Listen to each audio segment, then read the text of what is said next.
and the Federal Workforce and Healthcare and Financial Services Committee will come to order. Welcome, everyone.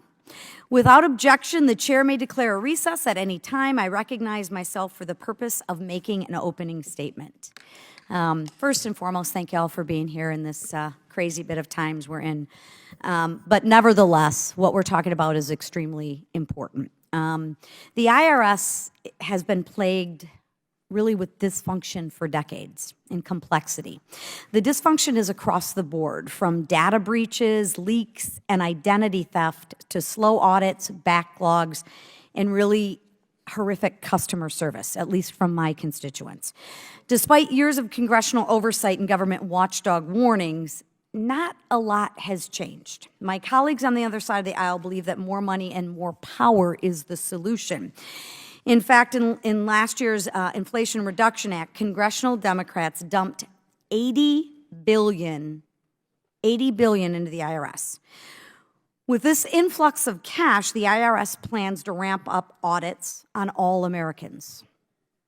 This funding spree prioritizes enforcement over improving taxpayer services. Taxpayer services like processing taxpayer returns receive a 9% funding boost, with enforcement receiving a 69% funding boost.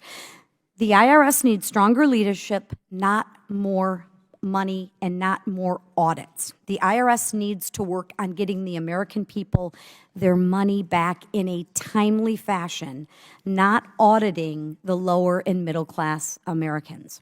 The IRS, in my opinion, needs to invest in highly skilled experts, not simply hire more employees, but hire quality, not so much quantity. Put simply, the IRS just needs to do a better job. There needs to be consequences for their inaction. If a private business did what the IRS does on a daily basis, it would quickly go out of business. If a private business repeatedly left you on hold for hours, as my constituents and actually myself has even experienced at a time, or didn't answer the phone call, it really would go out of business and the customer complaints would go through the roof. If a private business repeatedly left sensitive tax information unsecured or lost it entirely, it would face criminal penalties and go out of business. But since the government is involved, there's no accountability, or yet any accountability that I have seen, for its poor performance. And that's one of the things I would like to talk about, is who owns it? What's the accountability? But also, what are we doing to improve it, right? So even if we did give more money, what would the solutions look like, right? Because we can sit here and complain, but we also have to focus on some solutions. Why do we accept this? Hardworking Americans accept this because they follow the law and they know they face consequences like penalties and fines if they don't. And those penalties and fines are their money. It comes out of their pockets.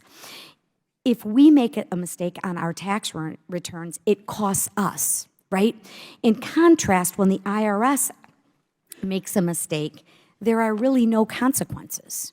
Or if there are, I'd like to talk about what those consequences are. Do people lose their job? Are they put on action plans? Do they get demoted? What are the consequences? And I really don't think it's too much to ask to have the federal agencies play by the same rules as we expect the American people to play by. I mean, the IRS asks for more money to fund more mistakes, more data breaches, more ineptness. It shouldn't be acceptable, and we have to hold our government agencies to at least the same standards that we hold the American people to with their tax dollars.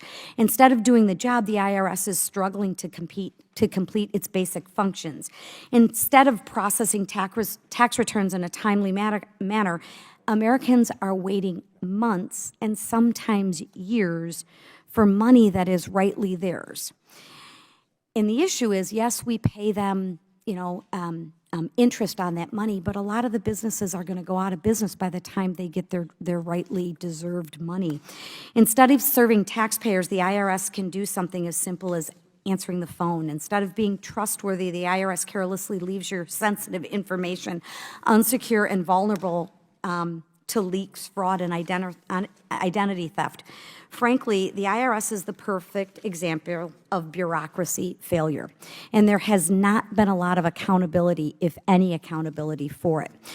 We talk about these issues today. We need to remember that these are real problems that impact real people with real money, their money.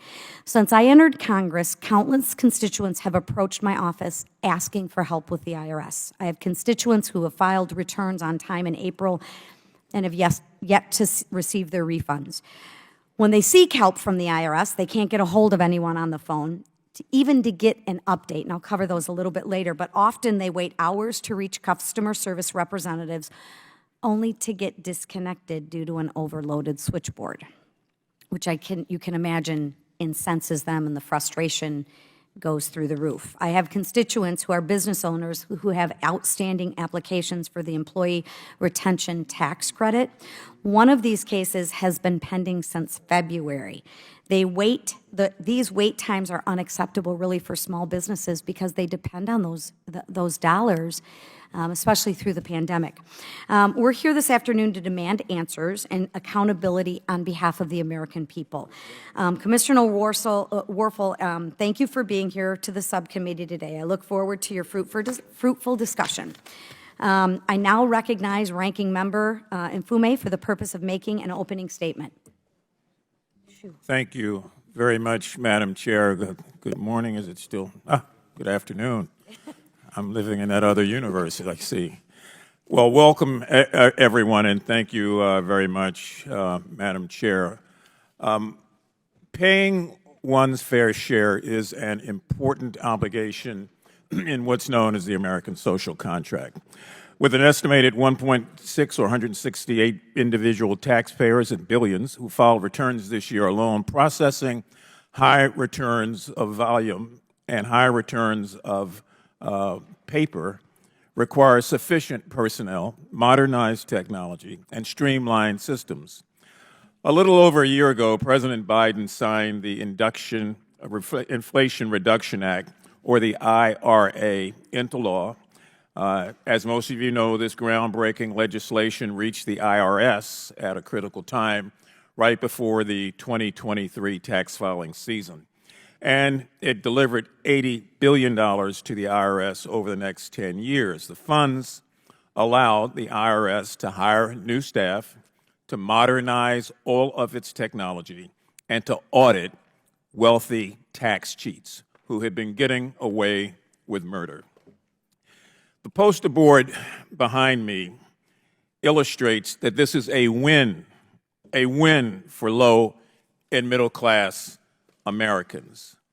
These IRA-backed improvements achieved, as you can see, 87% peak levels of performance and service success as a result of their implementation.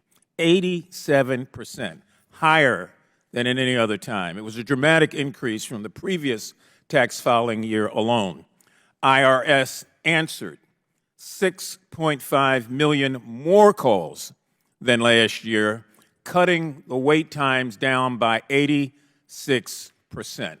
which I think is phenomenal.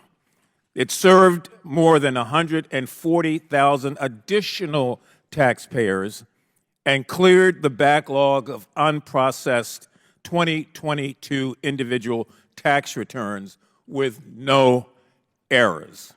Now, you got to be doing something right to have those kind of numbers that are certifiable and verifiable. So these are real and tangible and immediate results that show that investment in the IRS improves taxpayer services. Don't take my word for it. The IRS pointed out in a sweeping release that, by the way, I would ask unanimous consent be entered into the record, showing that the agency will continue to prioritize efforts of high-income individuals and companies without running away, turning a blind eye, or refusing to do what they should, in fact, do. So these are real. As I said before, they are tangible. They are immediate results that show that investment in the IRS improves taxpayer services. Unfortunately, after this year's tax filing season, in the budget negotiations, the nation was forced to heed the Republicans' persistent call for rescinding the IRS funding. There were a lot of boogeyman stories that took place all over the floor of the Congress about what was going to happen to almost virtually scare the American taxpayer into believing something that was not true. The reality is the agency kept its promise, its commitment to the nation, and its stated goal of cracking down on delinquent, tax-evading millionaires who had been getting away, as I said before, with robbery. The agency kept its commitment, and so, despite cuts to its funding and the persistent and dangerous mischaracterizations of IRS agents as sort of an army of boogeyman waiting to kick in your door and lock you up, we've got to stop playing games like that, and we've got to make sure that middle-class Americans know what the facts are, what the intentions were, and more importantly, what the goals have been and the conclusions that bear those goals out have been. To the extent that IRS has collected nearly $160 million in back taxes from individuals earning over $1 million speaks volumes about who they are trying to help and who are they trying to keep us from being taken advantage by. These millions of dollars in missing tax payments were not an accident. It was not manna from heaven. It was a clear, deliberate effort to make sure that enforcement was the way it should be by that agency and to make sure that tax cheats, particularly the wealthy ones, did not have a safe haven. For example, the IRS identified one individual who just last month was ordered to pay $15 million in restitution for falsifying personal expenses as deductible business expenses. Now, I don't know what kind of neighborhood that person lives in, but when you can get that kind of fine, it suggests that you've been getting away with one serious crime and was caught. These efforts to defraud the federal government included financing of a 51,000 square foot mansion. I'm glad whoever the hell it was got caught. I really am. That's the affront, and that's the tragedy here, and that's why we've got to find a way to make the IRS protects middle-income people by going after the high-income abusers. These sorts of greedy tax cheats exacerbate the $688 billion tax gap, highlighting the stark contrast between the amount of money owed and the amount collected by the IRS on time. In other words, the more millionaires and billionaires who skirt around and play around with paying their fair share, the larger the burden that falls on hardworking, everyday Americans who pay their fair share every year on time. The IRS reports that even small declines in taxpayer compliance can cause the nation billions of dollars in lost revenue, underscoring the need for simplicity and efficiency during the tax filing season. And that's why I co-led with my colleague here, Ms. Porter, and with Mr. Connolly of Virginia, the Trust in Government Act, which directs the Department of Treasury to expand electronic tax filing and other customer support via email. We also led the Streamlining IRS Operations Act, which requires that tax returns filed on paper can be readily digitized. The IRS heeded that ask and that request by expanding, not reducing, by expanding its digital scanning efforts this tax season. So Congress must continue to ensure that the IRS has the funding and the resources necessary to maintain its remarkable progress since IRA became law, progress that is unheralded in many respects and unnoticed by others who hide behind these fake characterizations. Make no mistake, further cuts will hamper the IRS's ability to execute transformative change. And so I urge my colleagues on both sides of the aisle to preserve IRS funding as we move forward from our current stalemate and get back to the business of funding the government's operations. I want to thank our witnesses, Commissioner Werfel and Director Lucas Judy, for your participation in today's hearing. I'm particularly looking forward to hearing from Commissioner Werfel about the status of the IRS's upcoming tax filing program known as Direct File. We have the duty and the obligation in this committee to ensure that the government operates at a top-tier level for all Americans. And I look forward to discussing as members of Congress how we can work to support those efforts. I yield back, Madam Chair. Thank you. I now recognize Chairman Sessions for the purpose of making an opening statement. Chairwoman McLean, thank you very much. I'm sorry to each of you for being late. We've had business in another part of the complex. Mr. Commissioner Werfel, thank you so much for being here.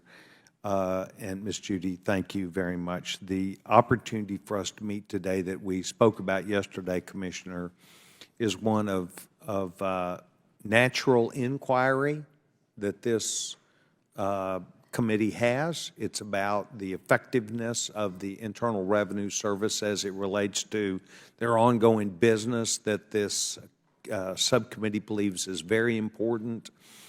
But perhaps it goes into much deeper points, and that is why we are also here today.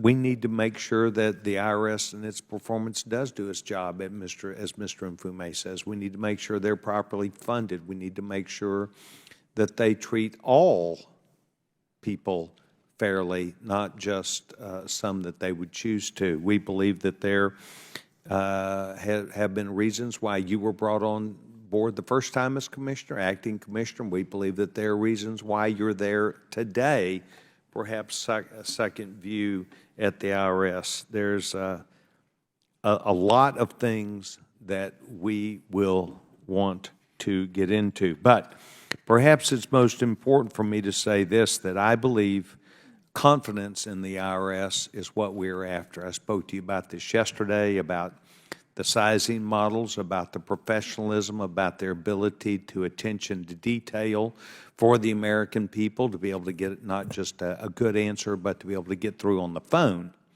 without having to wait for hours. The effectiveness of the IRS and ability to get their job done is important. We know that the IRS is going to cooperate with us because you told me that yesterday on sensitive matters. You and I spoke about that you actually did not want to get into actual information today, and I concurred. But we are going to talk today to get an idea that you will cooperate, and you'll cooperate fully with us, that you'll make sure that the questions that we ask, while you do not have to go into the specifics about those, certainly not names, certainly not times, certainly not about the investigation, but about your agreement that you will cooperate with this committee and with Congress in those regards. So we know that you've been given some extra $80 billion. We're going to want to talk about that and the deployment of that and how that's going to aid and do the things that would be necessary. I think it's important that you know that the IRS touches almost every single American. And so the information we get back, the things that we hear back, comes at a time that you've got to defend a lot of ground. I want to thank you for being here today. I want to thank Mr. Mfume, and I want to thank Chairwoman McLean for allowing us to start this meeting without me. And Madam Chairman, I yield back my time so we can go to opening statements. I now recognize Ranking Member Porter for the purpose of making an opening statement. Have you heard of death by 1,000 paper cuts? It's how to get rid of something by subtly attacking it over and over until it's finally gone. Death by 1,000 cuts. For too many years, Washington politicians have worked to gut the Internal Revenue Service, and they found creative ways to cut the IRS time and time again. How do they do that? Phase one, they start by attacking its credibility. Look, I know that the agency that collects our taxes isn't easy to love. Believe me, opportunistic politicians know that too. So they go on TV and they give the IRS a verbal slash, falsely suggesting to the American people that the IRS is spying on us, targeting us for our political beliefs, or going after us to pay more money than we owe. What a bunch of BS. But even though those claims lack any evidence, we might be inclined to believe negative things about an agency that collects taxes. Look, even the Bible isn't that kind to tax collectors. These politicians easily succeed in creating and spreading hostility, making it even easier to slash the IRS again. Cue phase 2. Full-on partisan investigations and attacks on the hardworking employees of the IRS. Look no further than the last time the committee Republicans went hard after the IRS. Under the Obama administration, Republicans falsely claimed the IRS was unfairly targeting conservative organizations more than progressive organizations applying for tax-exempt status. The IRS spent $20 million and produced 1 million pages of documents in response. Ultimately, Republicans didn't prove anything. They instead used it to justify diverting resources from IRS customer service, IT, and enforcement. But that's what opportunistic politicians wanted, to turn people against the IRS, to divert resources so the agency can't do its job, and then to take one last slash. That brings us to phase 3, budget cuts. When politicians tell us that our tax collector is after us, no one wants to fund the collector. And that's exactly what's happened. Opportunistic politicians have succeeded in cutting IRS staffing 20% lower than it was in 2010, even though the country has grown by 7% since then. The agency has been so battered that we'll need 52,000 new IRS employees just to meet the agency's needs. That's how bad it's gotten, folks, year after year of politicians taking slashes at the IRS. Opportunistic politicians haven't succeeded in totally killing the IRS by 1,000 cuts, but the cuts have gotten deep and the agency is badly wounded. Who suffers from all this? We do. We all suffer. When we need help with our taxes and no one is available at the IRS to pick up the phone, blame a politician who slashed the IRS budget. When we want the IRS to make tax filing easier or work harder to make our information more secure, but the IRS can't invest in technology with adequate cybersecurity, blame a politician who slashed the IRS. When we pay our fair share of taxes and just want the IRS to make sure billionaires do the same, but they don't have the staff or the resources to do it, blame a politician who slashed the IRS. Our current House Republican majority has too many of these politicians who love to slash government institutions to their breaking points. As we sit in yet another Republican-led hearing to attack the IRS instead of making it work better, other Republicans are off slashing our entire Congress at the same time. They've stopped Congress from doing its work because they haven't been able to elect a Speaker of the House, so we can't pass any legislation. The most opportunistic Republicans have spent so long attacking our government that now Republicans don't even trust each other. But that's what the opportunists wanted: a weak Congress, a weak IRS. It's what they call smart government. But in reality, it's a federal government that can't serve its people. Right now, the opportunists are creating that reality: a bipartisan coalition of reasonable members of Congress can stop them. Today, everything that we do and say matters. Before my colleagues whack the IRS, consider that your whack might be one of the thousands of cuts over time that weakens our government and hurts the American people. Instead, we should all use today to determine what the IRS needs to serve the American people and how Congress can be an effective partner. That is, if Republicans ever elect a speaker so we can legislate. I yield back. Thank you. I am pleased to welcome our witnesses for today, Commissioner Danny Werfel and Jessica Lucas Judy. Danny Werfel is the Commissioner of the Internal Revenue Service, and Jessica Lucas Judy is the Director of Strategy Issues at the Government Accountability Office.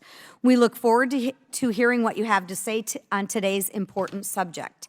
Pursuant to the committee's Rule 9G, the witness will please stand and raise their right hands. Do you solemnly swear or affirm that the testimony that you are about to give is the truth, the whole truth, and nothing but the truth, so help you God? Let the record show that the witness has answered in the affirmative. Thank you, and you can have a seat. We appreciate you being here today, and we look forward to your testimony. Let me remind the witnesses that we have read your written statement and will appear in full in the hearing record. Please limit your oral statements to 5 minutes. As a reminder, please press the button on the microphone in front of you so that it is on and the members can hear you. When you begin to speak, the light in front of you will turn green. After 4 minutes, the light will turn yellow. When the red light comes on, your 5 minutes have expired, and we would ask that you please wrap up. I now recognize Commissioner Werfel for his opening statement. Chairman Sessions, Chairwoman McLean, ranking members Mfume and Porter, and members of the subcommittees, thank you for the opportunity to testify on IRS operations. I am pleased to report the IRS continues to make important progress in our effort to transform our agency through implementation of the Inflation Reduction Act. Using IRA funding, the IRS has 3 objectives to help taxpayers and the nation. First, ensure taxpayers can easily contact the IRS, whether in person, on the phone, or online, and get help navigating complex tax laws and accessing the credits they deserve.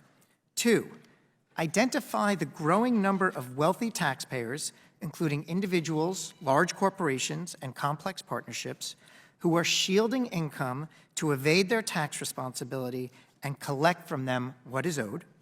And 3rd, address the growing risk of tax scams and schemes by protecting honest taxpayers from them and root out the nefarious actors that perpetrate them.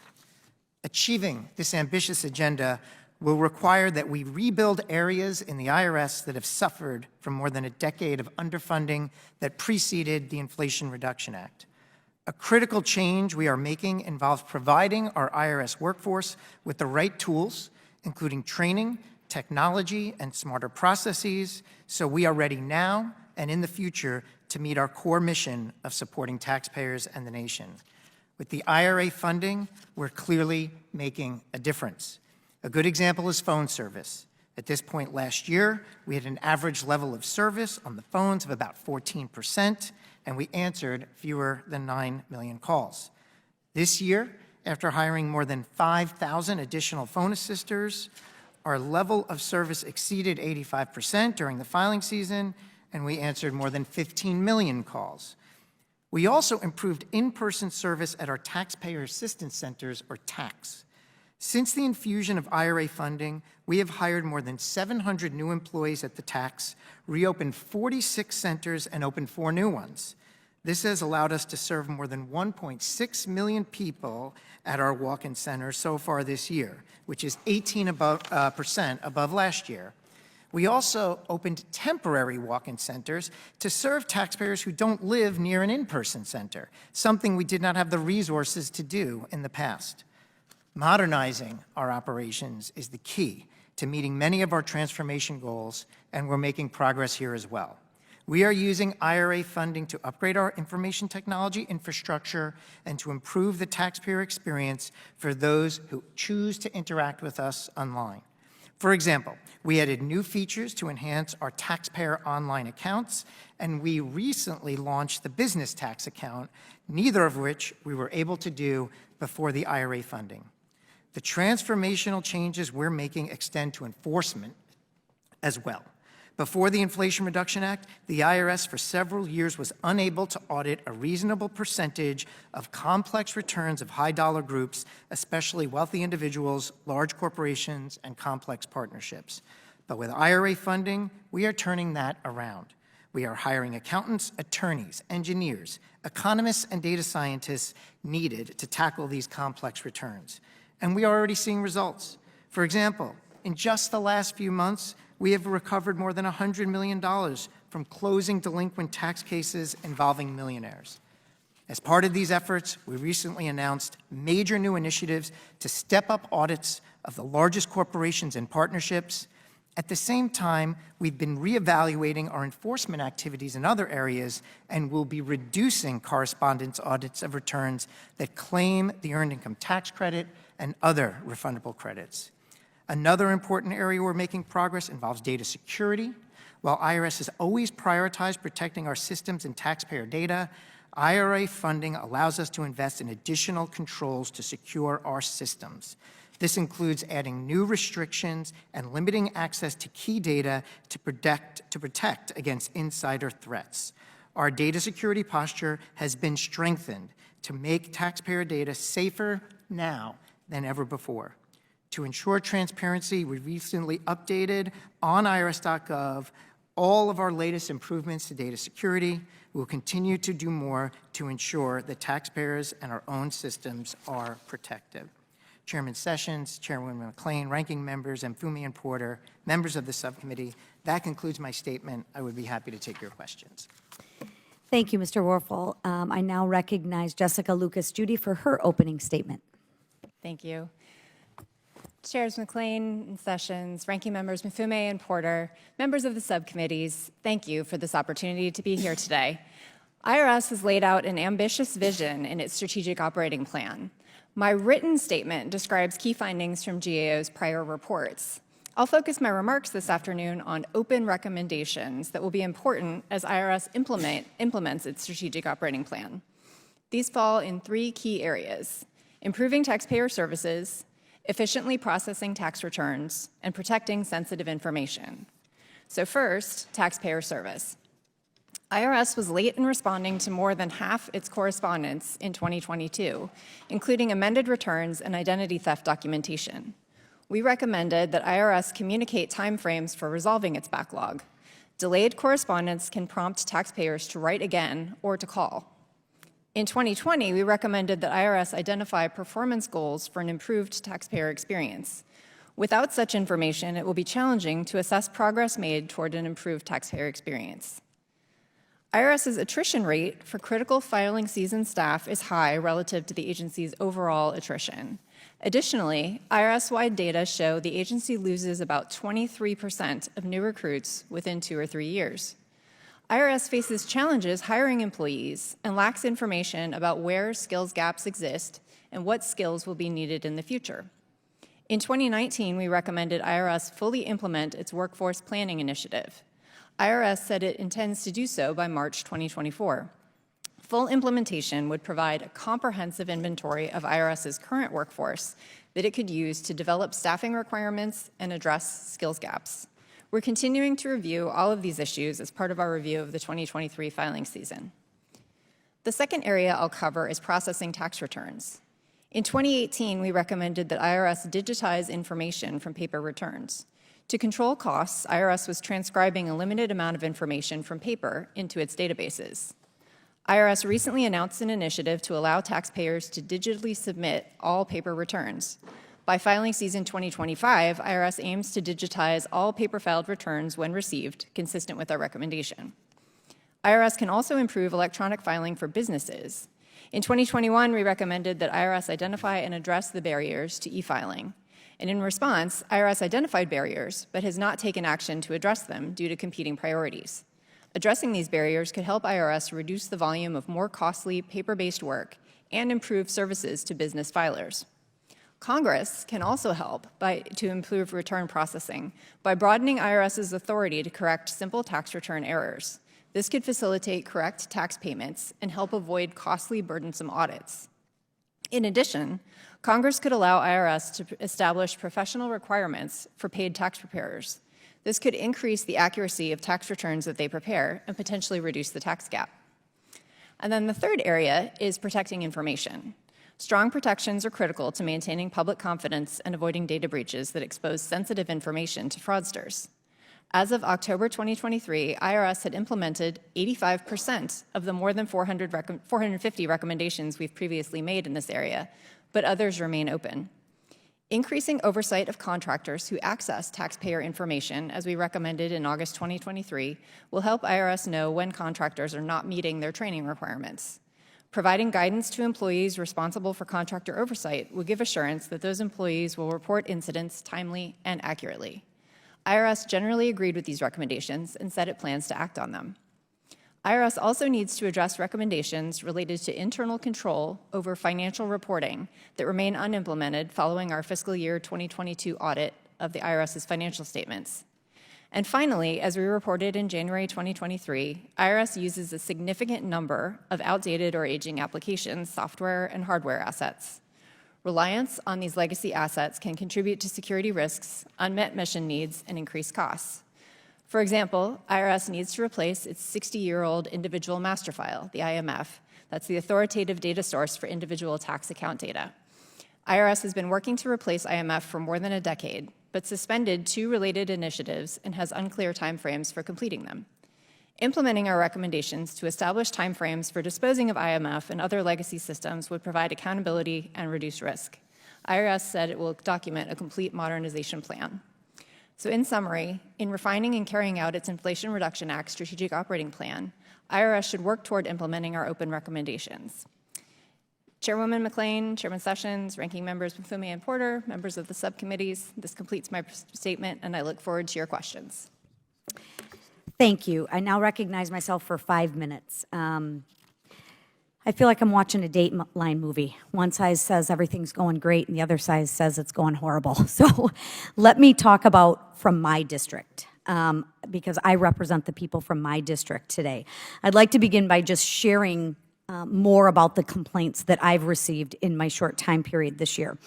I have 4 constituents who have contacted my office because they have yet to receive their 2022 tax refunds. Some have thousands of dollars stuck in limbo as they wait for their tax refund credits. Others can't get assistance from the IRS via phone despite waiting on hold for hours. They can't get updates on their delayed refund status. The phone system really seems to be an issue. I have a constituents who run small businesses and say they can't get an answer on the status, not just the status of their employee return on their tax credit applications. My office recently helped a constituent who had trouble with IRS releasing their deceased father's last tax refund. This refund, which totaled $30,000, was finally released after my casework team and the taxpayer advocate service intervened, as well as the accountant. These are just kind of a handful of the frustration from my constituents. Maybe my office is alone on this, and the people on the other side of the aisle have no issues. So just interesting. Although these cases are specific to my constituents, the underlying fact pattern is essentially the same across the country. It seems like the IRS is not performing efficiently or effectively. So my question is, why can't the IRS provide taxpayers with quality phone service, at least in my district? And if Madam Chairwoman, I appreciate the opportunity to respond. First, I think we did have a tremendously improved filing season from 2022 to 2023 as a result of the infusion of Inflation Reduction Act funds. Specifically, we were able to immediately hire 5,000 new customer service representatives and put them on the phones. So for those that called during filing season, and that's the end of January to mid-April, we were able to answer 87% of those calls with a 3-minute wait time. Now, there's more to do. And some of the issues that you were raising, I was ticking off in my brain different modernization plans that we have underway. So for example, If you file your original tax return electronically and you give us a bank account that we can automatically debit, for those taxpayers, on average, you get your refund within 13 days. That's what we achieved. But if you don't file electronically, now you're in a paper process. And Which takes longer. and one of Totally the understand reasons that. is, and look, American taxpayers should have a choice. We would love for them to file online, but if they choose to file on paper, So is your assumption that they're filing on paper, and if they just move to the electronic?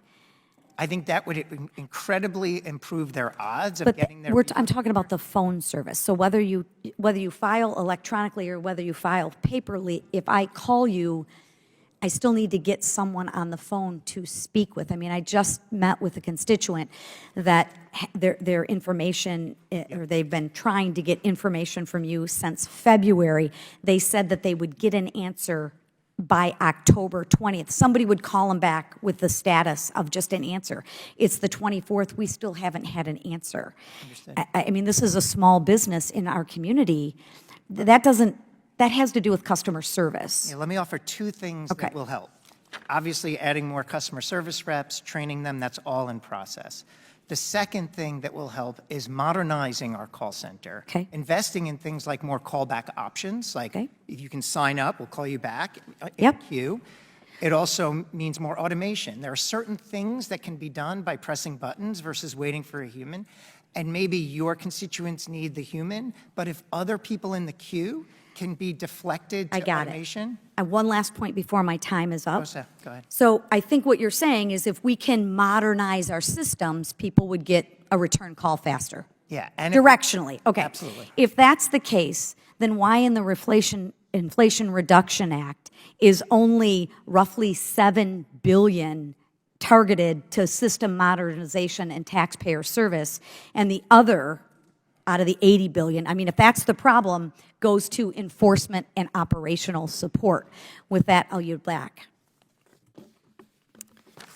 Oh, I forgot. The chair now recognizes, hang on, the ranking member, Mr. Infume. Thank you very much, Madam Chair. Mr. Commissioner, you don't have an easy job. And it goes without saying that the more that this Congress can help you do that job, the better the performance for all Americans. We seem sometimes to forget that we continue to increase in population and yet want to decrease the funds that are there to apply services to those people. So, because we represent all of them, 770,000 in each of our districts, we're going to hear from time to time from people who, for whatever reason, would want better service. But I'm glad to be able to take the good news back that things are improving as a result of the Inflation Reduction Act. And improving may not even be the right word. In some cases, they're absolutely astonishing, some of the peaks that IRS is achieving. Ms. Lucas-Judy, you said there were three things you thought should be highlighted: taxpayer service, performance by the IRS and performance goals, and protection of information. And you've passed this information along to the Commissioner. What are your early readings telling you? Does it look like the IRS is, in fact, trying to find a way to get to those achievable goals? Yes, as you heard, the performance in the filing season, most recent filing season, was significantly better than in prior years. It does come at a cost, though, because the same people who are answering the phones are the ones who are processing returns and correspondence. And so we think it's important that there be a long-term strategy in place for dealing with issues like that. Thank you. Thank you. That's good news. And at some point in time, we ought to shout good news when it occurs. Madam Chair, I'm going to yield the balance of my time to the chairman of the full committee, the distinguished gentleman from Maryland, Mr. Raskin. Congressman Infume, thank you very much for that, and thank you for your excellent remarks and for pointing out that it's only after decades of deliberate understaffing and underfinancing and political attacks that the IRS had grown so unresponsive and ineffective and vulnerable to rip-offs by big corporations and by the wealthiest people. But in the Inflation Reduction Act that we passed last year, unfortunately without any Republican support, the Democrats set about to increase the responsiveness of the IRS to improve the effectiveness and to advance equity there. The U.S. tax system is disproportionately targeted lower income taxpayers, giving preferential treatment to the wealthiest filers. When we passed the Inflation Reduction Act, it provided the IRS with resources to make certain that billionaires and large corporations would pay their fair share. Earlier this year, our committee held a hearing to examine GAO's 2023 high-risk list, which highlights the federal programs and operations most vulnerable to waste, fraud, corruption, abuse, and mismanagement.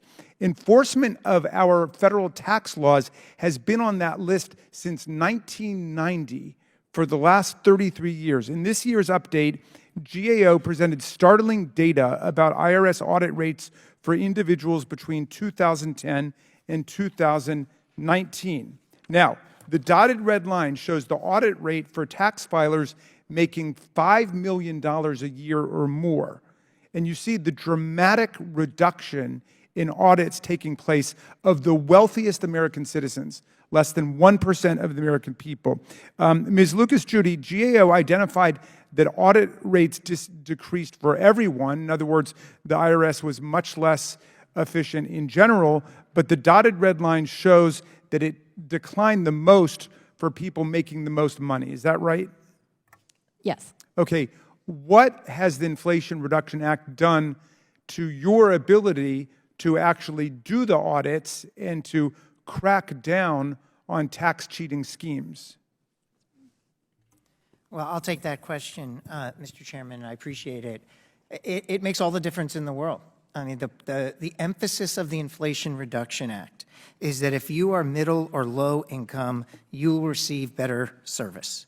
But if you are wealthy or a bad actor of any wealth, you will receive more scrutiny. That is the agenda that we are undertaking under the Inflation Reduction Act. So we're using the funds not to increase audits on middle and low income or small businesses. We're using the funds and are laser focused on... Well, why do some people not want that? Why is there a whole political lobby trying to undermine the effectiveness of the IRS? That is a big question, Mr. Chairman. I've been in and around the IRS for a long time. I find that we're often kind of the poster child of government, and when you're debating big government versus small government, we usually enter the argument. But I can tell you this. I've been at the IRS in this role now for 7 months. All I find when I get there are absolutely dedicated, passionate public servants that want to do the right thing. They're not perfect, they don't always do it correctly, but they are trying to do the right thing. And we are rallying around this mission, this three-part mission that I've outlined. If you need to reach the IRS, you should be able to reach the IRS. For the wealthy and bad actors, we're increasing scrutiny. And third, we are going to help victims of tax scams. We're going to try to prevent them, and we're going to hold the perpetrators accountable. That's the agenda, and there's that's the focus, and I really want the American people to understand that a well-funded IRS can achieve great things along those three areas. Thank you. Yield back. Thank you. The chair now recognizes Mr. Sessions. Madam Chairman, thank you very much, and I appreciate the ranking member for his questions. With that said, Mr. Commissioner, yesterday we spoke about the effectiveness of the IRS, their ability to adapt themselves to what might be near-term companies that offer wide services and how they have adapted themselves to technology, to the things that would be necessary to be aware of them offering good customer service. I also talked to you about, and you and I spent a good bit of time talking about questions that you don't want to answer that are extraneous to that matter. And you heard me agree with you. So I am not looking for an answer now, but want you to know that I have penned a letter today to you that will be in the mail. And essentially it goes back to some hearings that we have held here in our committee on testimony about IRS agents who were whistleblowers. And they brought up information that they had faced retaliation. And I want you to know that I'm sending you a letter where we're going to ask you a series of questions about that retaliation, about your involvement, about the agency. We're going to match up your answers with that we have received in detail from these IRS agents who came into contact on a regular basis with the Department of Justice, Department of Treasury, and were overridden on what seemingly could be described as perhaps an imperfect system, but they were held back, what we also see as political reasons. Next, recent court documents talk about how the IRS contractors have released information of number of high-profile people, and we just want to make sure that you answer, just as you have today, about other things that are not going so well, about the steps that you have taken. A GAO will be interested in that. Others will be interested in that. And even things like 3 years ago, the New York Times ran a story about the release of data and information. And we have yet to hear back of specific information pertinent to that about any investigation you may have made. Commissioner, please know this, that we do have problems with the IRS, and we also know the IRS has their own problems of trying to stay up with people and to do things. But we believe that this new money that is coming there should also go directly to fix the problems of people who are honest taxpayers who are trying to get their work done, getting phone calls that come in, training that's necessary to where an answer would be given, to where you strongly identify people. We talked yesterday about this .gov portal that perhaps you're relying on and how ineffective that is. Billions of dollars, hundreds of billions of dollars that went out to people that probably should not have received them based upon data that you were counting on that's fraudulent about those individuals.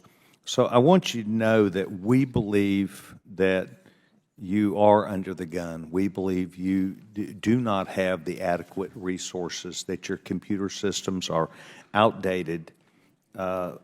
With that said, we're also concerned about the integrity of high-value people that you just spoke about. You spoke about the number of people making $5 million not paying taxes.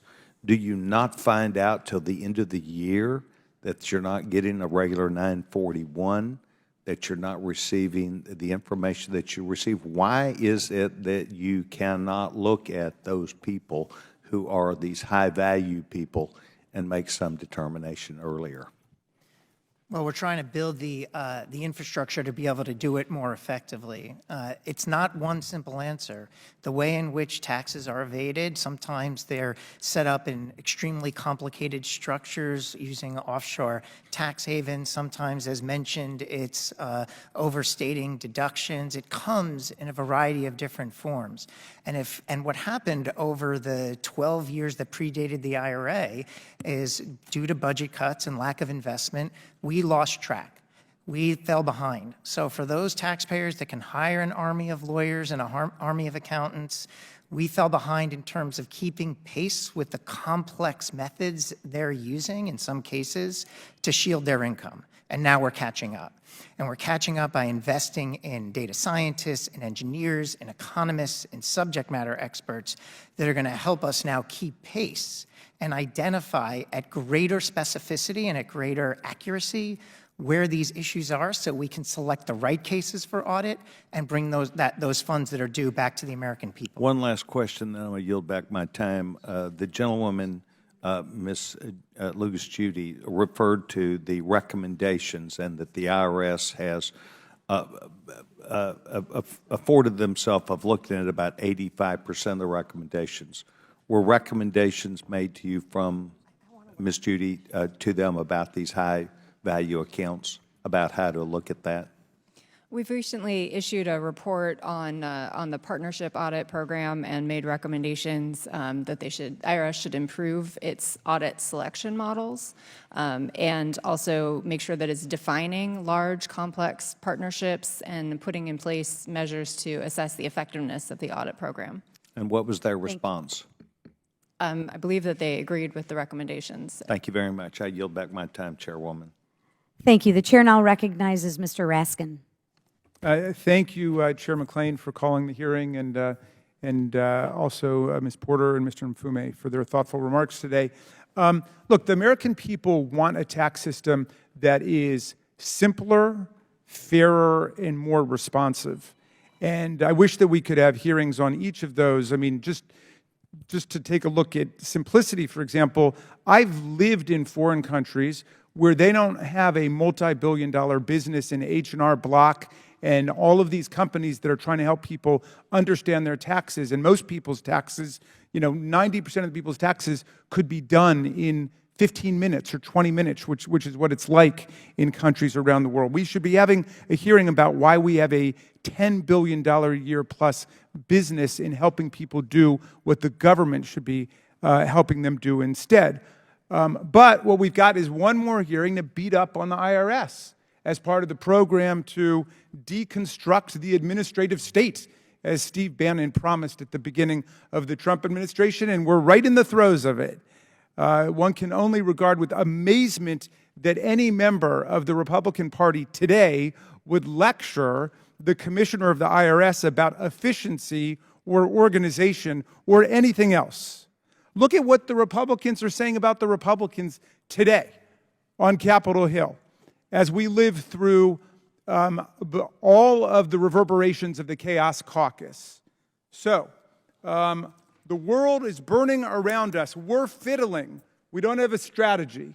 That's Representative Steve Womack, Republican from Louisiana. We're fractured, says a member of this committee, Representative Anna Luna from Florida. It's not a normal majority, says Representative Tom Cole, Republican of Oklahoma. Here's Representative Marjorie Taylor Greene talking about the Republicans. This conference is absolutely broken.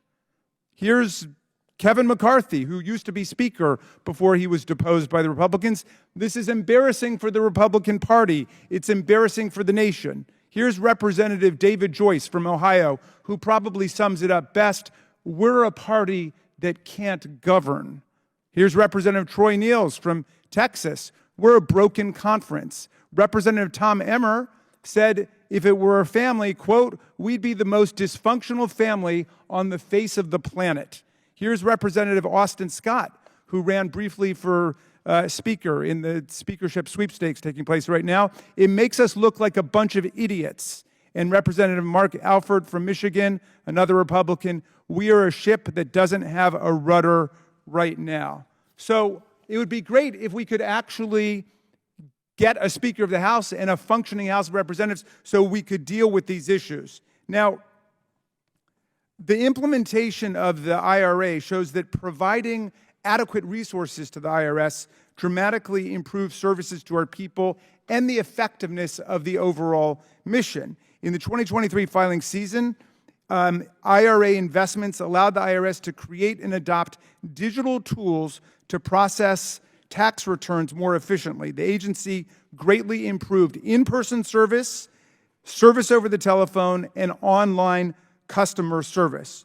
But we know a lot more needs to be done. I have a constituent who came in to see us in August. He and his wife had filed their taxes in April. They got their refund from the state of Maryland in 2 weeks.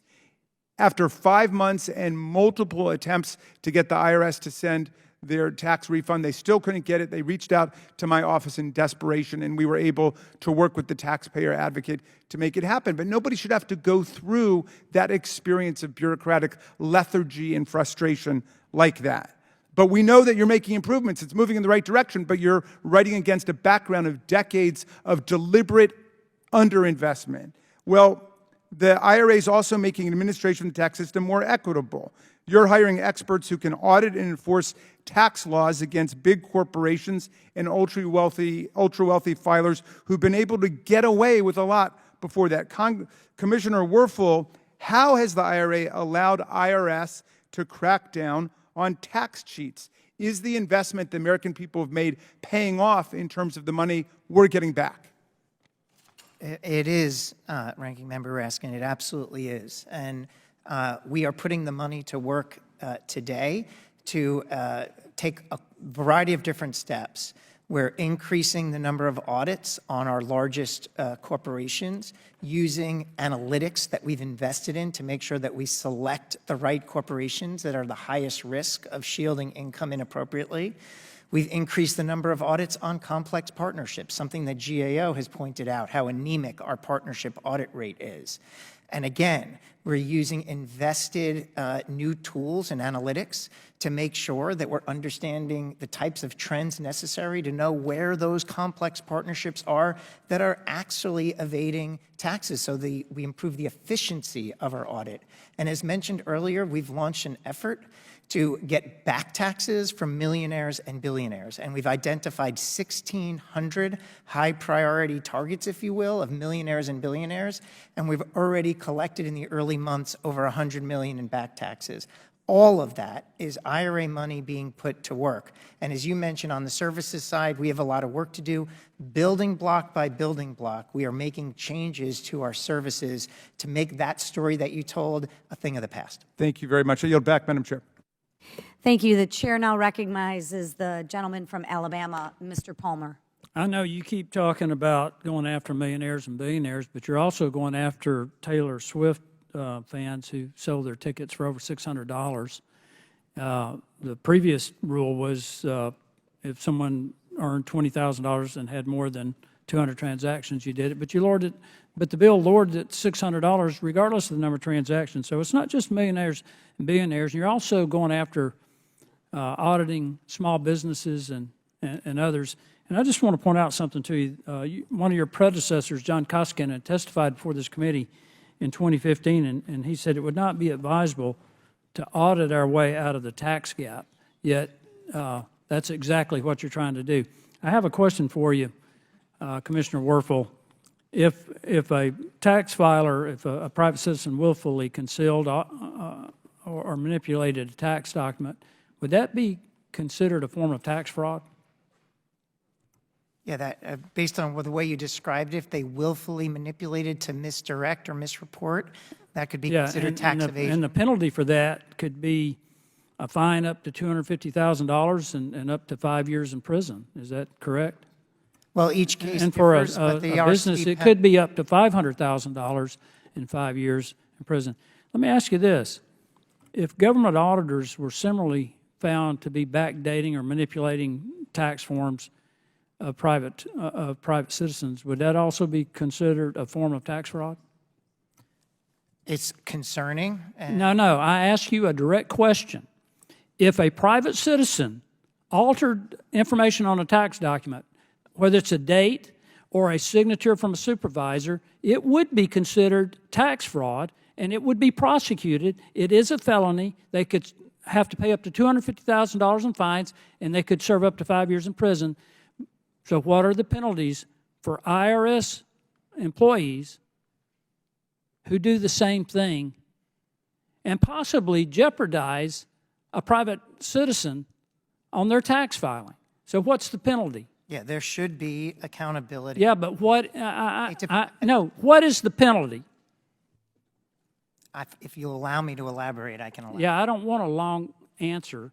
I want you to tell me what is the penalty.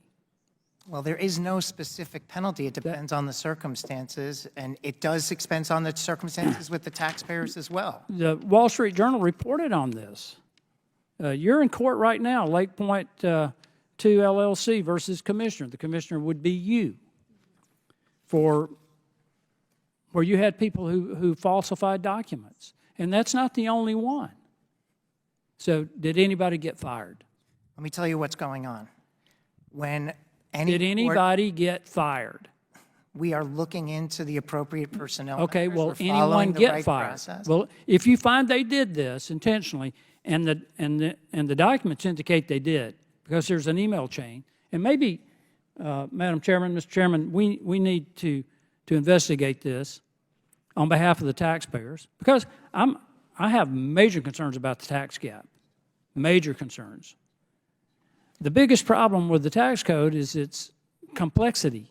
We need a simpler tax code, and I think we would collect more taxes rather than audit people, rather than manipulate tax documents so that somewhere down the line, somebody who filed a legal, accurate tax return doesn't face a tax bill and potentially a penalty because somebody at the IRS falsified the document. So there's got to be some penalties. Yeah, I can assure you, Congressman, we are taking steps to correct the record, to make the taxpayer whole, in any of those situations, and they are extremely limited, we are taking all the right steps and all the right procedures to make sure that that situation is corrected. Will if anybody there's any be fired? accountability, we will follow the right procedures to ensure accountability. Will anybody be fired? If they're, thank you. I'm not going to comment on an employee process. If that you has to find out happen. that it was done intentionally, as the evidence indicates,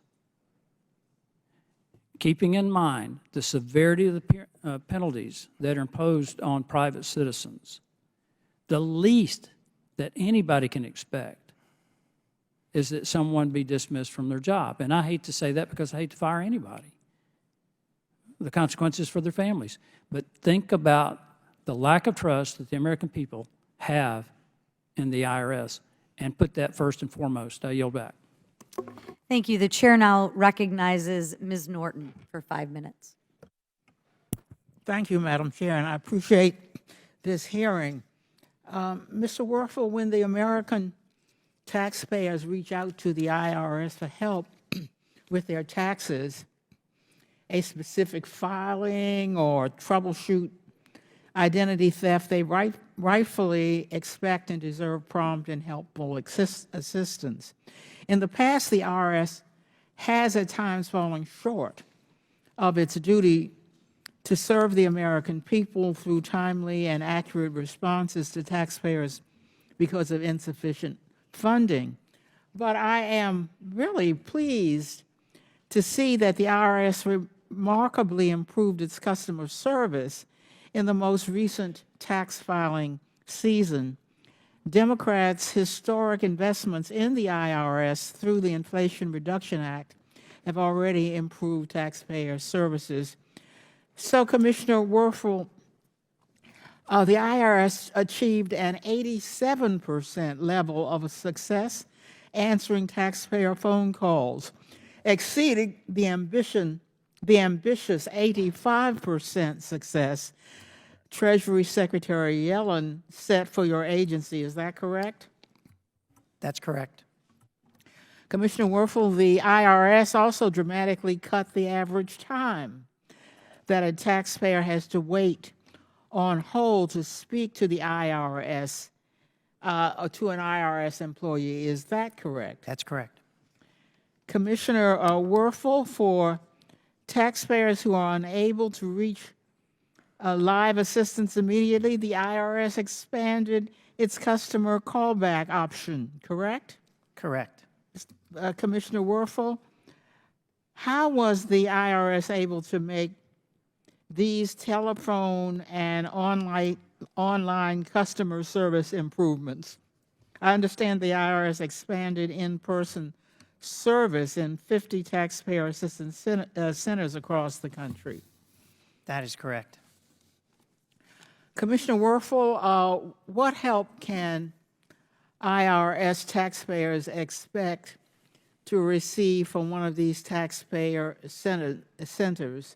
In addition to these permanent taxpayer assistance centers, the IRS started a new initiative pop-up taxpayer assistance services to assist filers in hard-to-reach areas who might have difficulty getting a permanent location? Yeah, we want to meet the taxpayers where they are.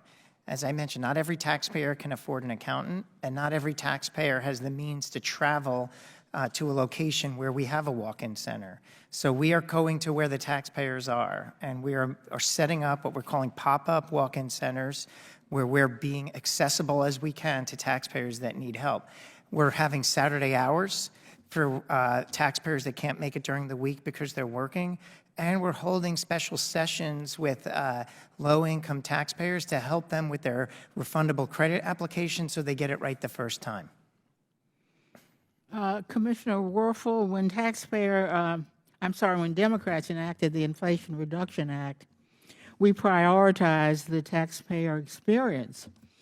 We focused on building an IRS that can meet the needs of taxpayers. From your testimony, Mr. Werfel, it is clear that the investment has already helped address the IRS's long-standing customer service issues, but everyone on this dais still hears from constituents who have problems getting the refunds they deserve. So, Commissioner Werfel, Inflation Reduction Act funding runs through fiscal year 2021. Briefly, what is your vision for how the IRS will serve the nation in fiscal year 2031, and how do you plan to achieve this vision?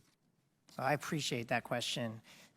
The vision is that taxpayers who need to reach us will be able to reach us quickly, get their issue resolved because they're either doing it in an automated way or with an effectively trained IRS agent, and that the supply is meeting the demand of taxpayer needs.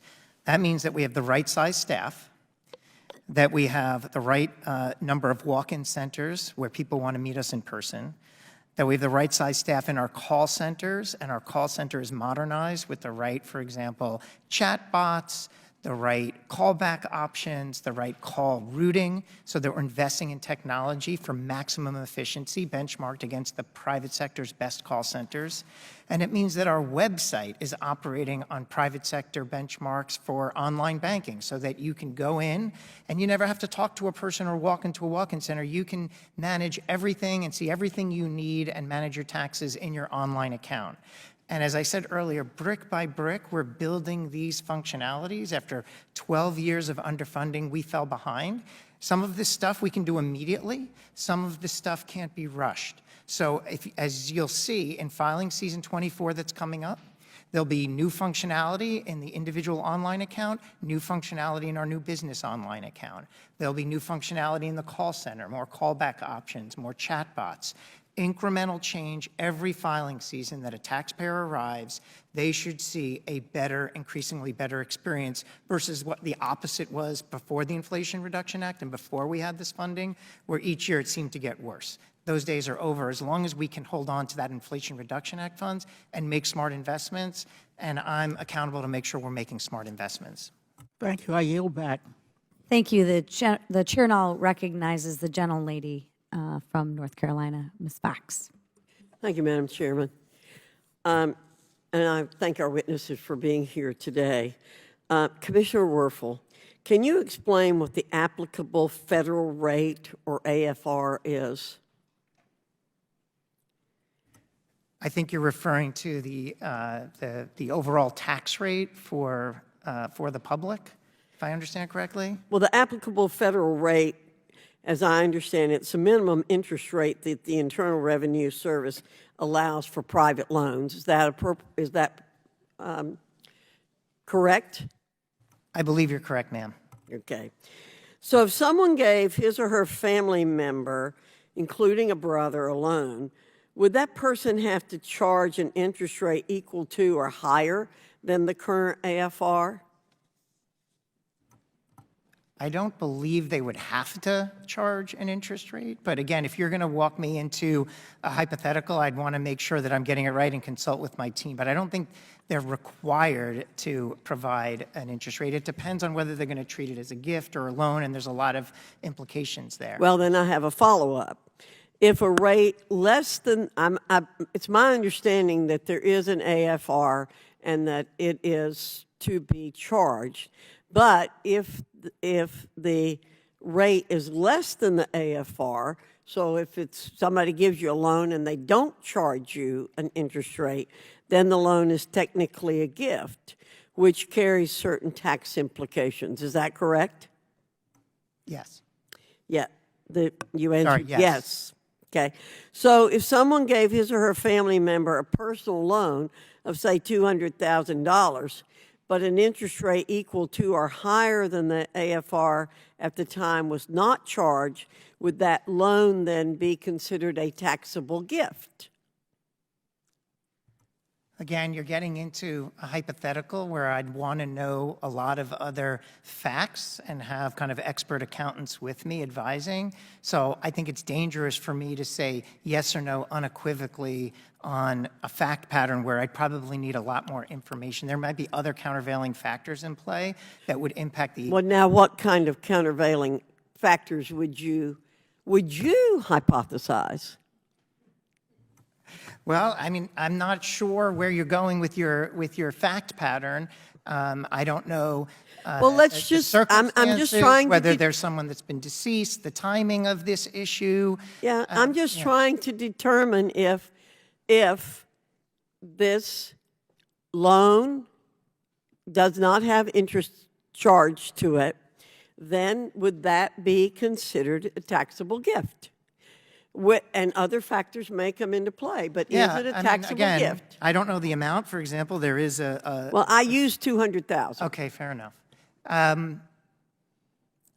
Again, at risk of walking through a hypothetical where I don't know the facts, as a general matter, yes, there's a tax. You're describing a situation that may have a taxable event. Okay, great. Glad we were able to establish that. So, next, the so-called Inflation Reduction Act gave the IRS an additional $80 billion in funding, and you've been talking about that. I think we can all agree that that's an incredible amount of money, right? That's a lot of money, isn't it? It is. Even in today's day, way of judging money.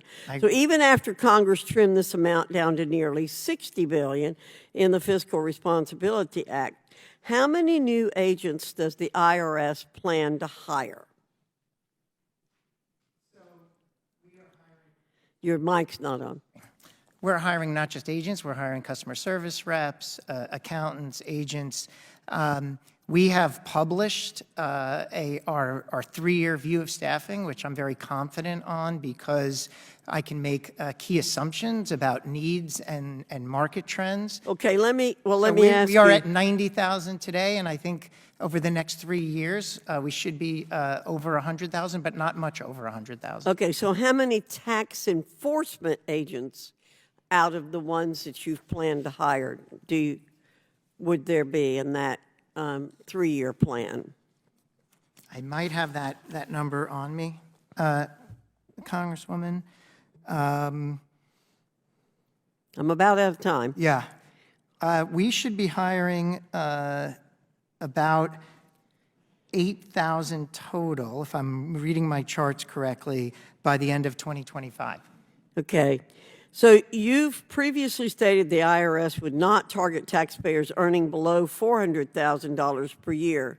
How can we be sure that the new IRS agents and tax enforcement resources will not go to targeting middle-class taxpayers and small businesses? I appreciate the question. We publish our audit rates each year, and you can assess those audit rates by income level. So it's a very transparent way of being held accountable that the audit rate for people earning less than $400,000 will not increase. So you are guaranteeing that you will not increase the number of audits of people making less than $400,000 a year. That is my marching order to the IRS, and if we fall short of that, I will be held accountable for it, but we will publish those rates.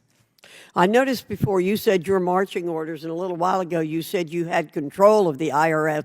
I'm glad to know somebody in federal government feels that he or she has control of some agency. So we'll come back to you with that. I'm sure it's going to show up in the minutes that you are in control. Yeah. Thank you. Congresswoman, if you can indulge me, I just wanted to offer that a mentor of mine, Linda Combs, who's a constituent of yours, passed away recently. Yes, sir. I'm Wonderful aware. public servant. I know she looked up to you as a mentor as well, and I just wanted to thank you for mentoring her as she mentored me in my career. Well, what a nice thing for you to say, Mr. Werfel. Thank you. Linda was a very beloved person. Thank you. The chair now recognizes the gentlelady from California, Ms. Porter. Washington spends a lot of time and energy scrutinizing how our nation collects taxes.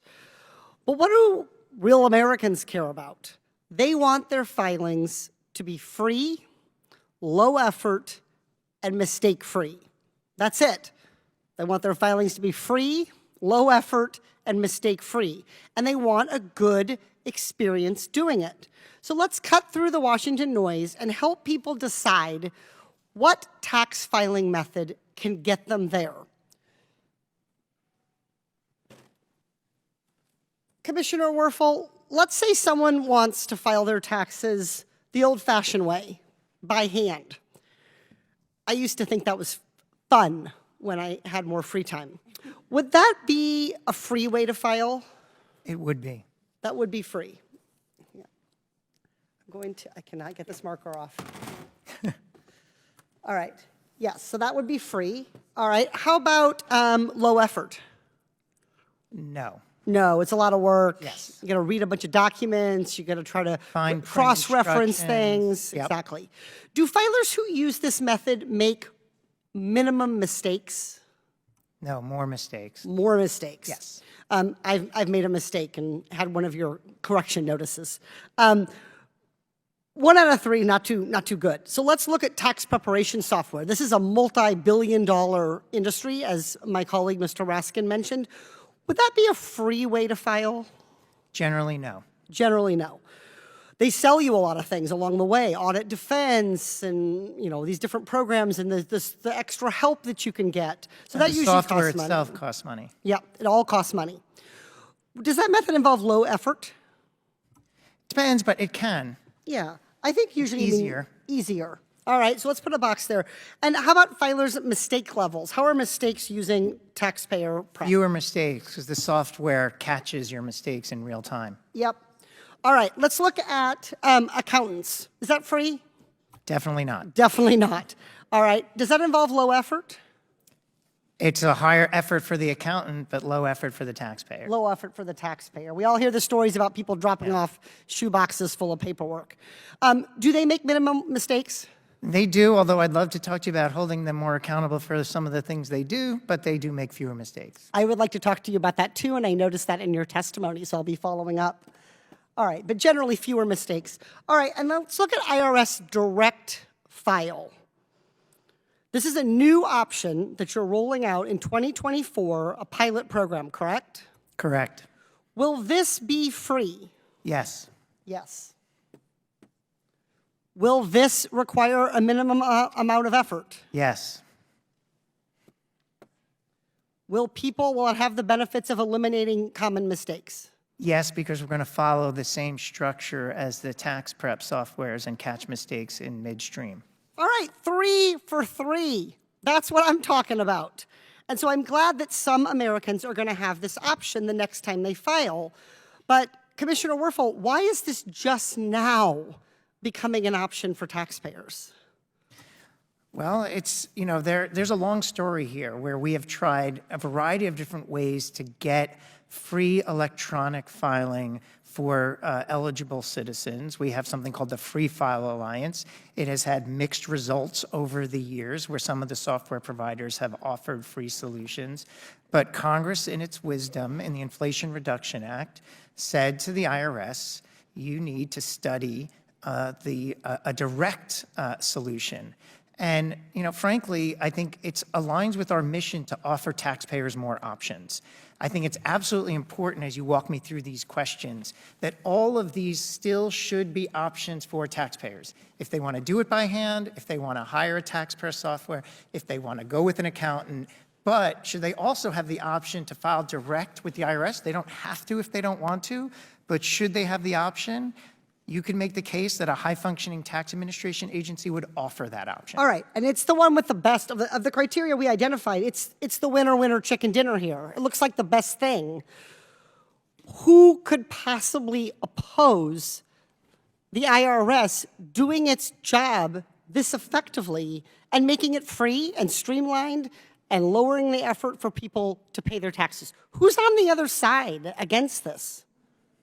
I think there's a concern that if we issue a direct file solution, it will be disruptive to the software industry. That you point to. Disruptive to the software industry. You mean these industries right here that are making billions of dollars off taxpayers to simply assist taxpayers in doing something that they should be able to do by working directly with our government? That's the concern that I've heard expressed, yes. Does the IRS have any profit incentive? No. Do tax prep software companies have a profit incentive? Yes. Do accountants have a profit incentive? Yes. The only interest the IRS has is in providing an option that is free and easy and reduces mistakes for people to be able to file their taxes. So now lawmakers have a choice. We can support and invest in the IRS, whose mission is to do right by the taxpayers and who we can hold accountable for delivering a free, low-cost, mistake-free option. Or we can stand with special interests who want to see an underperforming IRS so that they can profit to the tunes of billions of dollars off taxpayers. I know where I stand, and I yield back. Thank you. The chair now recognizes the gentleman from Minnesota, Mr. Grothman. I was just explaining to people the other day how people from other states can't tell the difference between Minnesota and Wisconsin. We're just alike. You get outside. My apologies. That's okay. It's a nationwide problem. Okay. I was just thinking, in China, they invest in power plants and education degrees. In America here, we invest in IRS auditors. Grim sign for the future. Just a general question. Say between 2010 and 2023, about what percentage of returns were paper and what percent were computer filed? I'm going to take every year that the gap shrinks, or the gap.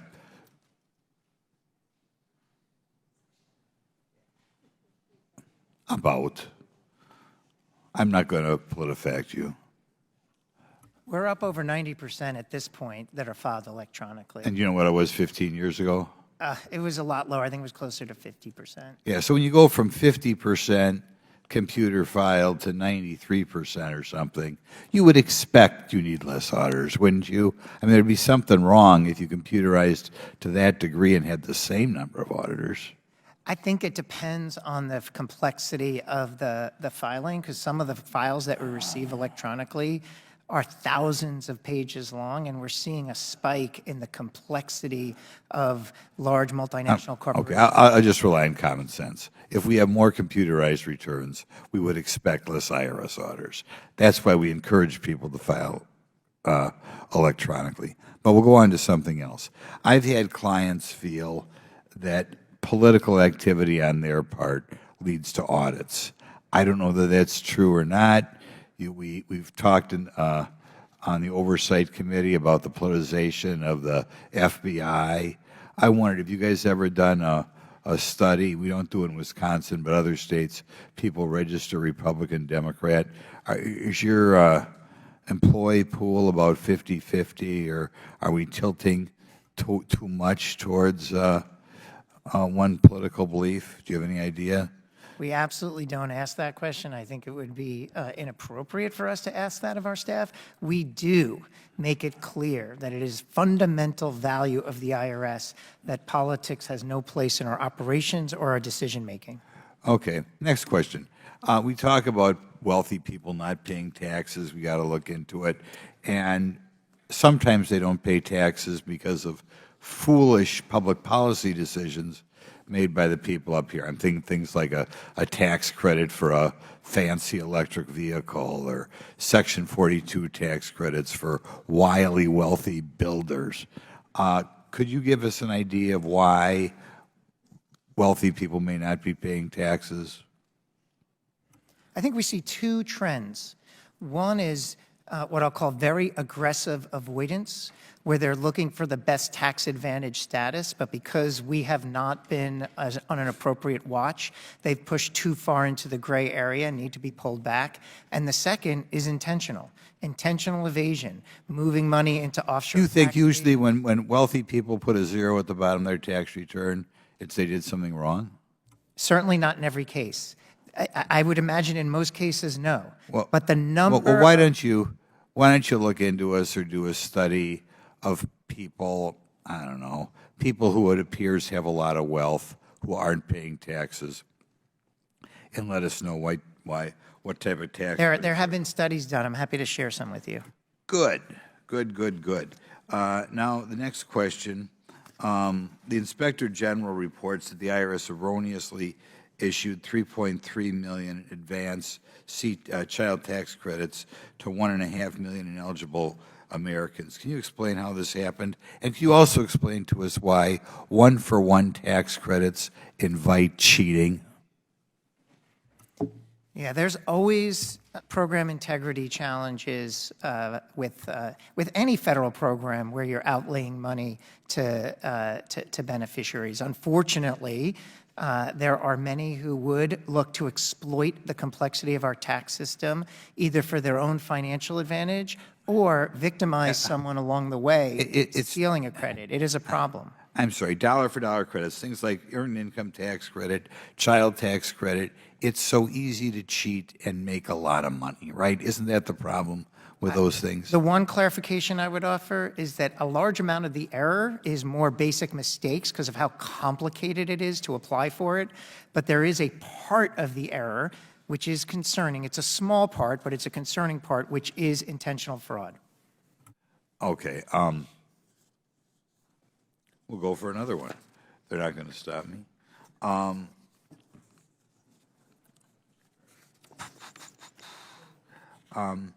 Did the IRS see more child tax credit claims filed after the American Rescue Plan made an increase in the child tax credit?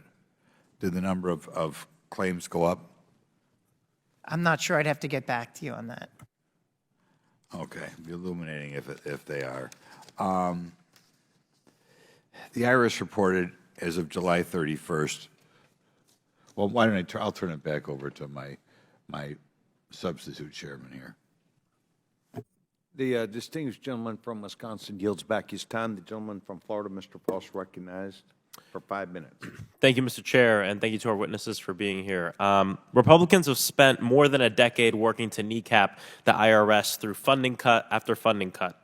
At the same time, Congress has tasked the agency with enforcing one of the most complex tax codes in the world on a growing population with increasing wealth inequality.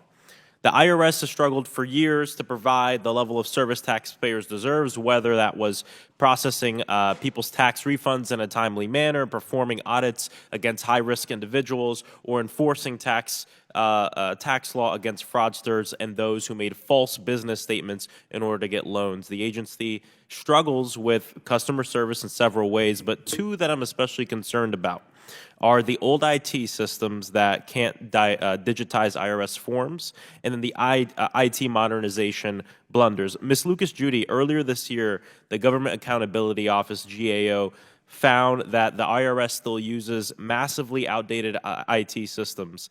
How do these systems impact the taxpayers? Well, their legacy IT systems are at the heart of a lot of IRS operations on customer service side, on returns processing and accounts management, as well as enforcement. And so it's very important, and that also has an effect on accuracy and on speed of processing. So it's very important that IRS be able to implement its plans and prioritize the different modernization initiatives that it has in place, and that it be clear about the goals and the timelines and progress. So it seems like it also contributes to security risks, unmet mission needs, and staffing issues, and increased costs, correct? Correct. You know, in May, one of my constituents reached out because she had waited for more than 6 months for her tax return, which she desperately needed to pay rent. She was told the wait would be 120 days, and then it was 60 days, and then she had to wait for a letter, and then she got the letter, and the letter said she'd have to wait for a year. The IRS has operated with more than 600 legacy systems, including the individual master file, a 60-year-old system. And the software is written in a coding language that they don't even teach in schools anymore. This is one of the most central systems for tax processing. The IRS has set a goal to retire the individual master file between 2027 and 2029. Mr. Commissioner, what is the importance of the IRS meeting this retirement goal for that system, and what does the IRS have does the IRS have the funding it needs to stay on track with that really important goal? Yeah, I'm really glad. It's such an essential part of what I've been talking about. I've been mentioning, like, we're laying the bricks of a foundation to improve customer service. That individual master file is kind of the engine. It's the infrastructure. So the example I often give is if you left here and went to the ATM machine and took out money, by the time you got home and logged onto your online bank account, it already knows you took money out. But that's not true in the IRS. It takes us time to process that information and move it into an online account. And that old system that's written on COBOL can't move or communicate quickly enough with that online solution. Not only do we need to do it to move to the cloud and move to a smarter and more manageable architecture, it's also going to be more secure. It is a keystone for a lot of the efforts. And we do have some good news. The good news is in April, so after this filing season, we are going to turn on that modern system for the first time. And we're going to run it in parallel with our legacy system, work out any kinks, and hopefully get it up and running in filing season 25. So we are making progress. Do we have enough money? I'm glad you asked. We have a modernization budget, as people have pointed out. It's currently at $60 billion, and it's very, very large and very, very impactful. The issue, however, is our base budget, our annual budget to run the trains every day. And that's been underfunded and is still underfunded.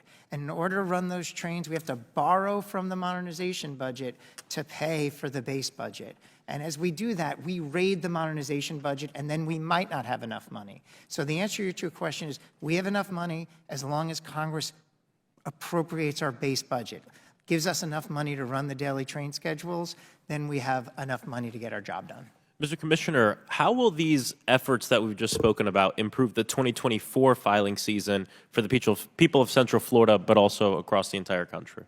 Well, there's a lot, like as I said earlier, my goal is that the improvements we're making are visible and can be felt by taxpayers, because when they come to us in January to April to pay their taxes, we're making specific improvements. So we're changing things for filing season 24. For example, we're replacing old scanner and processing equipment, so we'll be scanning more and processing paper more quickly. We've made changes to the online accounts, added more functionality to the individual online accounts. We've updated and are redesigning our notices so they're easier to read, easier to follow, more plain language. We're enhancing our outreach on tax scams, all of that happening in filing season 24, and then a whole host of additional incremental improvements in filing season 25. The idea is to each year get better and better, and where I see opportunities to accelerate, I will push for acceleration. The goal is to do things for taxpayers as quickly as possible, but as safely as possible. Thank you so much. My constituents can't, afford to wait long time to get their tax returns, and I think it's important that every member on this committee be on the same page. We can't defund the IRS. We need to modernize it. I also want to end by thanking all the hardworking federal employees at the IRS who are serving their country. Thank you, and I yield back. Gentleman yields back his time. Thank you very much. Thanks, gentleman from South Carolina. Mr. Fry is recognized for 5 minutes. Thank you, Mr. Chairman. Part of the IRS's duty is to ensure that taxpayers are treated fairly, are informed, receive quality service, and are ensured the protection of their privacy and confidentiality. I understand this is an important role for any agency to play. However, there are serious instances in which preventative measures failed against cyber attacks, or tax information was mishandled, resulting in needless and very expensive damages to the American taxpayers. Since 2010, the GAO has made over 450 recommendations aimed at strengthening the safeguards for taxpayer information and access to tax processing systems. Director, I want to start by asking you, how many open GAO recommendations are there with the IRS currently? Well, as I mentioned in my statement, they've implemented about 85% of the recommendations. There are others that are still open, and some of the ones that are key include 40 recommendations from our financial statement audit related to information system security. In related to some of those 40, what types of, what are most of them about? It's a range of different topics. Some of them have to do with identifying threats and being sure that it has systems in place for that. Understanding and managing the risks to systems and the supply chain capabilities. There's some around protecting information as well as detecting breaches. How many recommendations have been given to the IRS since the appointment of Commissioner Werfel? That I would have to get back to you on. Okay. In July of this year, the GAO sent a letter to Commissioner Werfel that encouraged Congress to hold hearings focused on the IRS's progress and withhold funds when appropriate or provide incentives. Director, are you concerned with the IRS's ability to keep pace with the GAO recommendations?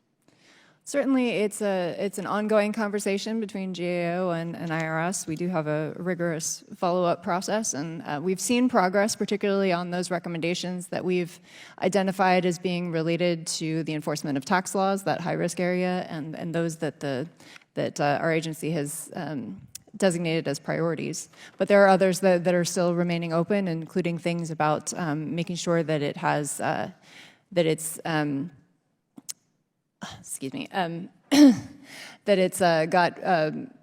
be able to communicate information about the correspondence backlog, that has a human capital strategy in place, as I mentioned in my opening remarks, that on the security side, that it's adequately protecting information, that it's got centralized monitoring of contractors who have access to taxpayer information, and that employees who are that IRS employees who oversee contractors know how to report if they see a breach. Thank you. Commissioner, your website states that the IRS stops, quote, most fraudulent tax returns, but if fraud is suspected, the IRS will contact you via email with instructions. How long does it take for the IRS to identify fraud after a Form 14039 is submitted?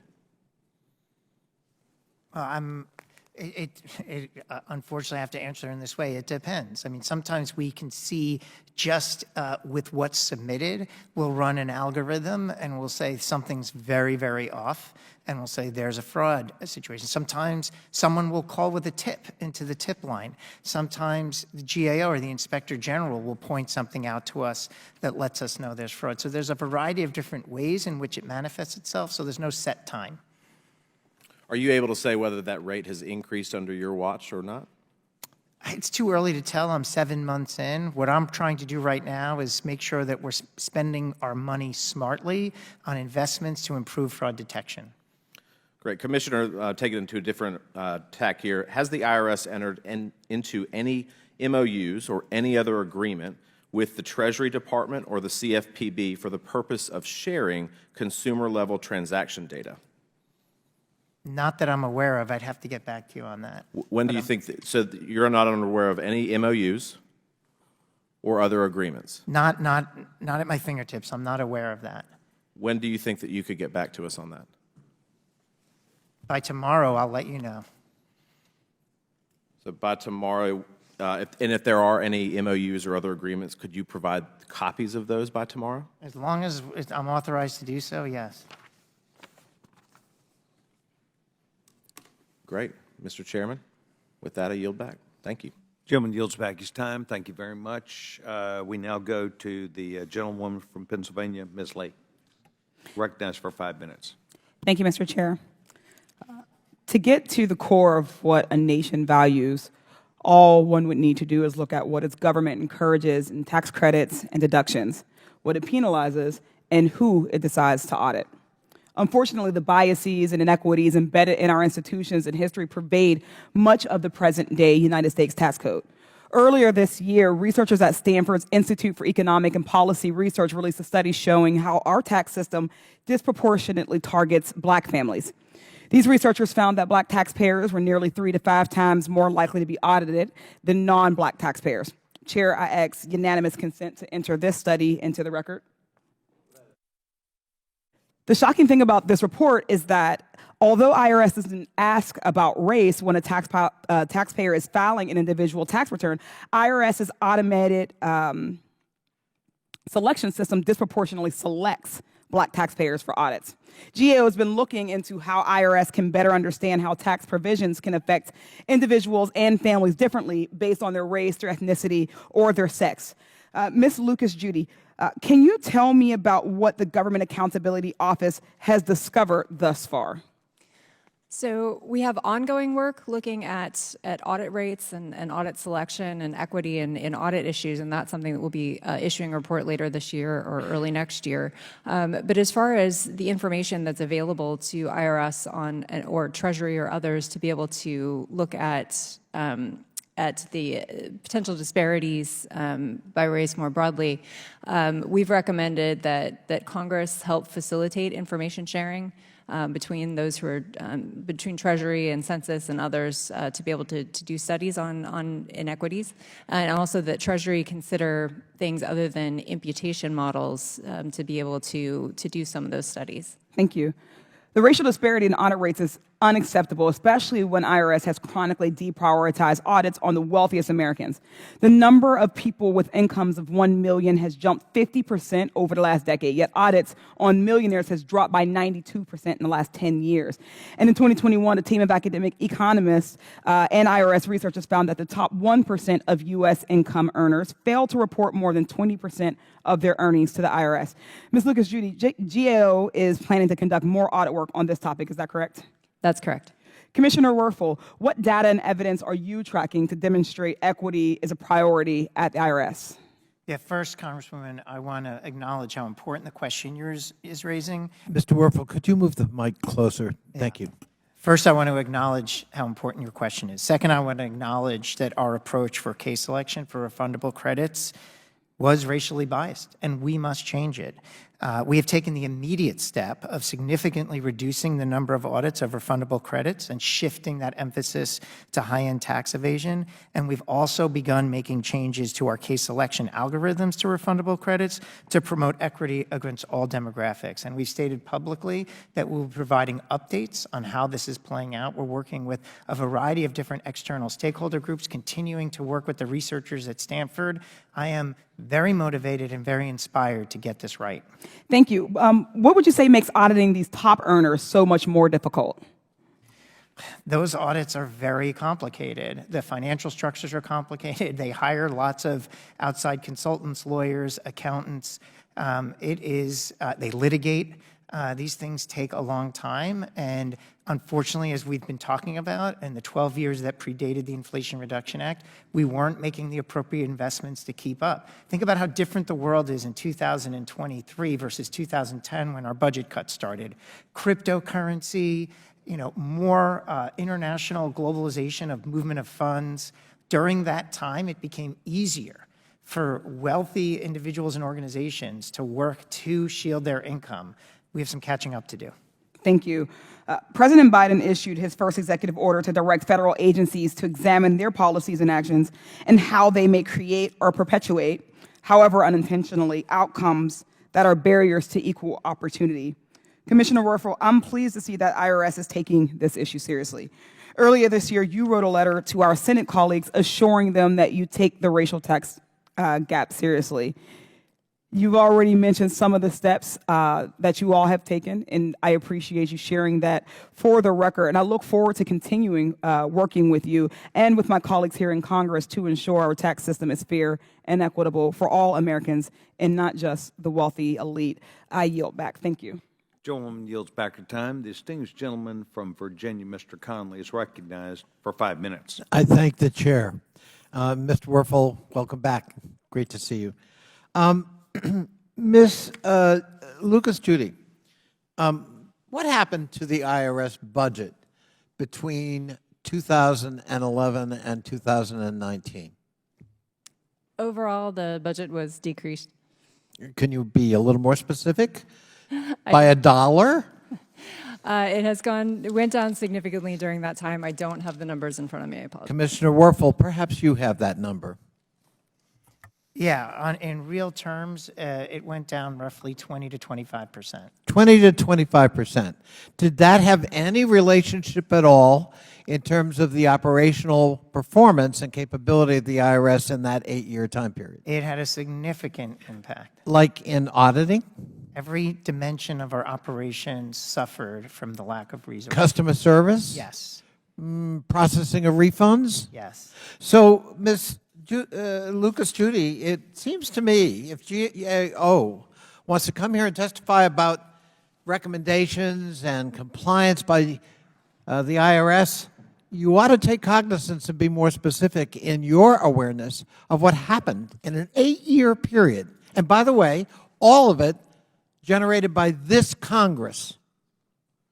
The very people who are here complaining about customer service don't want to mention that many of them or their predecessors voted for stringent cuts in the IRS, including their ability to replace legacy systems in IT, including in ignoring audit, in fact, welcoming the fact there were fewer audits because their friends weren't audited. And it just seems to me we can't be here and pretend history began with this administration or this IRS commissioner. Mr.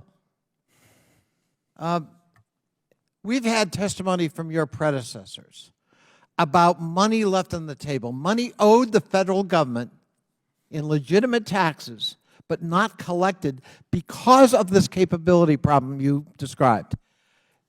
We have usually used the figure it's as high as $450 billion a year. Your immediate predecessor, appointed by then President Trump, actually said it could be as high as $1 trillion. What is the number you operate with in terms of money owed the federal government but not collected every year? Yeah, so the latest information we have is the gap that you're describing is about $540 billion. Okay, let's take that figure. Okay. Now, help me with math. You must be good at math because you're the IRS commissioner. $540 billion a year. Let's take that out, as we often do, times 10 years. What's that number? 5.4 trillion. Could that reduce the deficit significantly? Yes. Oh. So you'd think people who are deficit hawks might want to, before we talk about raising taxes, just make sure everyone who owes money to the IRS pays it.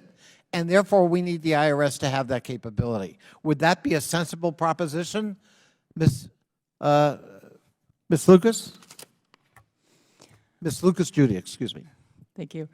No, our recommendations, we're hoping that IRS can work them into its strategic operating plan, because we think it's important now that it does have the additional funding, that it has now this opportunity to address some of these longstanding challenges in customer service, in IT modernization.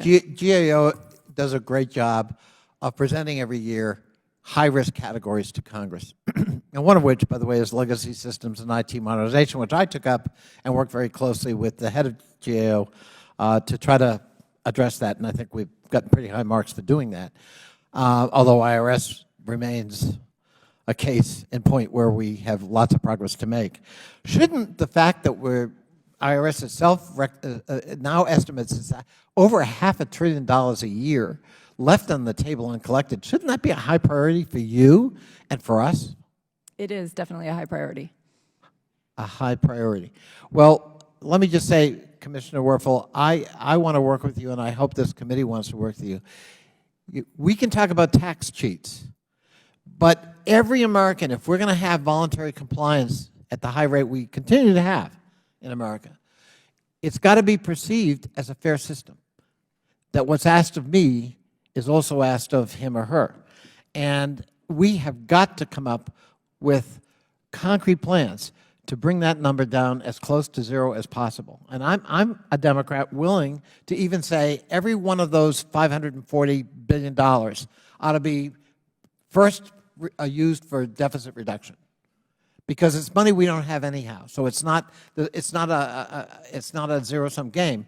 But we have got to do something about this, and the reason we haven't been able to is because of the deterioration we consciously allowed and voted for. And final question, speaking of resources, was your budget reduced in the debt ceiling agreement that was achieved a few months ago? Yeah, the modernization budget was reduced by $21 billion. I'm sorry, what did you say? $21 billion reduction. So here we are talking about your ability and inability and foibles and flaws and mistakes, and we cut your budget again by $21 billion. Is that your testimony? That is. I thank the chair. Gentleman yields back his time. The gentlewoman, Ms. Crockett, is recognized for 5 minutes. Thank you so much. I'm going to pick up right where Representative Connolly left off. Out of curiosity, do either one of you know the definition of insanity? I think you're referring to doing the same thing over and over again and expecting a different result. Oh, okay. That's exactly what I was referring to, and it sounds like that is what this party is good at. But I want to talk about the theme of the day. Commissioner, you have said over and over and over the word complicated. I was not keeping a tally, but you said it a lot. So I want to work with this word a little bit.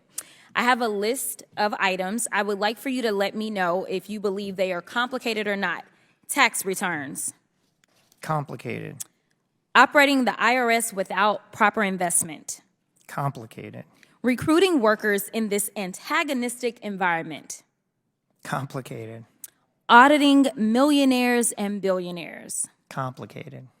Okay, so it sounds like you've got a complicated job. I do. And it also sounds like you have to know something about math. My colleague brought that up as well.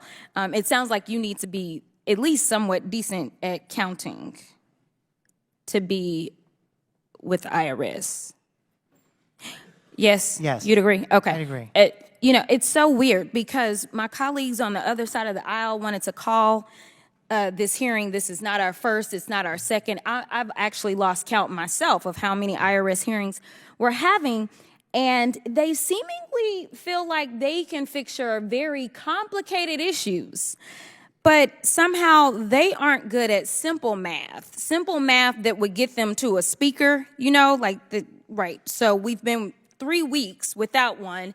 Let me ask you another question that may be another one of these when the math ain't math in situations. There was a looming government shutdown a few weeks ago. And interestingly enough, when I do the math, approximately a little bit more than 60% of the people that sit on this committee actually voted to shut us down. Now, out of curiosity, for everyone that claims to care about their constituents, do you think it's easier or more difficult to operate as the IRS when, say, there's a shutdown? It is very disruptive to our operations. Very disruptive. Let me give you another number that is very concerning to me. That number is 24. 24 represents the number of days that we have before the continuing resolution that 60% of, and when I say my colleagues, I'm talking about across the aisle, not on this side. We were about at 100%. Actually, we were 100% on this committee that voted to make sure that the government did not shut down. But if in 24 days we don't have a speaker because they can't figure out their math, and we shut down, is that going to help you answer more phone calls or less phone calls? A lot less. Oh, okay. All right. So it sounds like we have a lot of performative politics that is taking place because yet another number that was mentioned, and I believe you brought this number up, was $540 billion. You also talked about appropriations, and you talked about the fact, and I want to be clear about this $540 billion. This $540 billion is a net number, correct? This is not a net zero, like it's going to cost $540 to go get it, and that's how much we're going to get. We're talking about netting $540 billion, correct? $540 billion. I would say we're on track under current course and speed to get about 70 back, so our hope is we'll be at 470. But yeah, it's $470 billion, which is what's owed versus what's paid. Okay, very good. How is it that the American people should believe that the majority party has the ability to solve your complex issues when, number one, they don't pay attention to history, which was defunding this organization has not helped their constituents, but hurt their constituents. And let me add to that. The last time I checked, America is growing. So you were defunding your organization as we were ending up with more people, which means that you have more work, correct? Correct. More population, more filers, more changes to the tax code, and more complexity in how the economy operates. 2010, when our budget reduction started, we never heard of PayPal, Venmo, all these, payment platforms. The gig economy changes, and it's great, but we have to invest and be ready to be effective tax administrators as the world changes. That's why it's important to keep our funding at pace. I agree. And as the child of an IRS worker, I absolutely want to thank you for what you do. And obviously, I always must send love to my mama.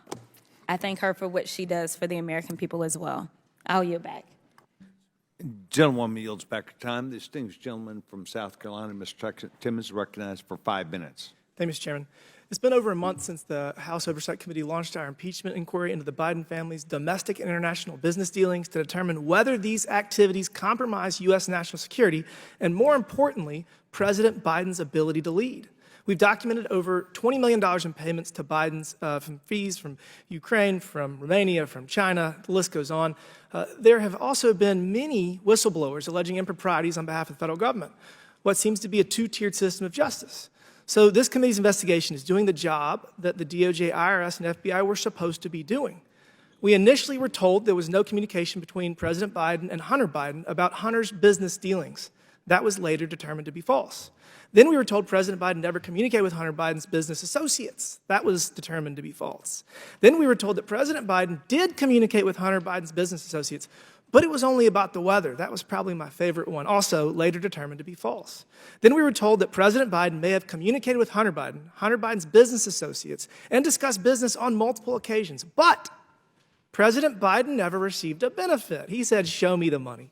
And we recently have direct evidence of a $200,000 payment from Jim Biden to his brother Joe.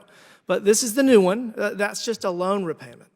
And as the White House seeks to continue feeding the American people a narrative that the president has done nothing wrong, perhaps a little advice. Give this committee the loan documents, show us the interest rates, and provide evidence that $200,000 was transferred from President Biden to Jim Biden in the preceding months or years. Document this alleged offense. And if you can do that, then help us understand how it is ethical, legal, or at all appropriate for the president's brother to leverage the president's influence to get hundreds of thousands of dollars from a distressed company while dangling a possible bailout from a Middle Eastern investor. As the White House tries to show the American people that the president did nothing wrong, do not forget that the Oversight Committee has received thousands and thousands of pages of bank records, and fully expect thousands more as we uncover even more and more nefarious activities. This payment is the first of what I anticipate will be millions of dollars to the president. So now, to Commissioner Werfel, I simply have one question for you. Do you promise to act in a nonpartisan manner? Pursue justice no matter where it takes you. I do. Thank you. But between the Lois Lerner scandal and multiple whistleblowers alleging improprieties within the IRS, it seems we have a problem. And we need to restore the American people's faith in our institutions. The Oversight Committee is doing the job that the DOJ, IRS, and FBI refuse to do as it relates to Hunter and Jim Biden and possibly President Biden's activities. And we will continue to move forward, but we need your help to restore faith in our institutions. And with that, Mr. Chairman, I yield back. Gentleman yields back his time. Thank you very much. The gentleman from California, Mr. Garcia, is recognized for 5 minutes. Thank you, Mr. Chairman. Thank you to our witnesses. Administrator Werfel, I also want to if you can pass along my thanks to everyone at the agency, especially the Taxpayer Advocate Service. My team back home has just been really impressed with working with the team and really dedicated servants. I know it's not always an easy job. Just recently, a constituent of mine from the city of Huntington Park, her name was Maritza. She had reached out because of identity theft issues, hadn't received tax returns in 2021 or 2022. We worked with your office and the Taxpayer Advocate Service, and we were able to secure over $16,000 back to her. And this is a story that we hear over and over again in our office, and so that would not be possible without the team of workers that you have. And so I just want to thank you and remind folks that, yes, this is a hard business, but there's people working really hard to get folks their earned dollars back. So thank you for that. Now, I'm glad that we're having this hearing, and I know that the IRS obviously oftentimes faces a very difficult task. But we all know that the work you all do is very necessary, and we should all want every government agency to be as efficient as possible and work as effectively as possible. A better IRS means better customer service, means better refunds, it means a better economy. I think everyone recognizes this, and obviously when Congress passes a law, we should also be enforcing it. Enforcement is so important. It's something that I was very focused on when I was mayor of Long Beach, just before I got here about a year ago, and enforcement matters in the IRS. Now, I'm very glad that Congress and President Biden came together to fund the IRS Enforcement Division, especially to go after the very wealthy tax cheats that are very regular and very regularly are not paying their fair share in this country. The very rich should pay their fair share. If they do, we could reduce the deficit and inflation and fund better services that would all lead to this. And it's also very unfair, of course, the very rich, billionaires and millionaires cheat on their taxes and get away with it. So I want to just point this out here in this poster, and I think we've been discussing this a little bit throughout the hearing. This goes to show you the IRS enforcement, how depleted we've become just over between 2010 and 2018 in the enforcement budget, enforcement personnel, the overall audit rate. I mean, you see the impact that this can have on an agency. Now, Administrator Werfel, can you confirm that between 2010 and 2020, IRS enforcement funding was cut by 24% in inflation-adjusted terms? That sounds right. And I know the majority has made a lot of comments today, but this has also been a House majority that has decided to actively work against the IRS and work against additional funding. And this chart shows the impact that this has had. Now, the audit rate for the largest corporations and millionaires has plummeted. And this is who the majority, I believe, is working overtime to protect. It's to protect billionaires and millionaires who are cheating on their taxes, not working class people and middle class folks. And so this chart should be of concern to the agency, but it certainly should be a concern to the American public. Now, Administrator, is it correct also that the tax gap, which is the amount of taxes that are owed but not paid, comes to nearly $7 trillion just over the last decade? Yes. And more than a quarter of that comes from the top 1% bracket. Is that right? I have very specific numbers on that. For example, in what I just mentioned, individuals that earn more than $500,000 associate with $40 billion of the tax gap. And then that's just from underreporting, and then when you add in underpayments, it's another $150 billion. So you're roughly at about $200 billion for just those individuals who earn more than $500,000. Well, thank you for that. Now, the IRS investments are expected to raise $124 billion. That's because IRS couldn't hire the tax experts who can catch wealthy tax cheats, but now, of course, they can, and we need to be able to do more. Now, President Biden has promised to grow the economy from the middle out and the bottom up, not the top down. We need to take on tax cheats, especially those at the very top. Lowering the deficit is good, taxing the very wealthy and the rich is good, and ensuring that people pay their fair share of what they owe the government for the basic services that we all depend on as a country is also very important. I want to thank all of my colleagues for having this hearing. I want to thank both of you for your work, and I look forward to continuing ensuring that the very wealthy in this country pay their fair share. I yield back. Gentleman yields back his time. Commissioner, there was a conversation with a member about how the IRS looked at, perhaps identified, but treated people who may be of color. You gain information about people and their ethnicity or their race? We do not collect that information, no. Then why would you have responded that you look at that and made decisions from that?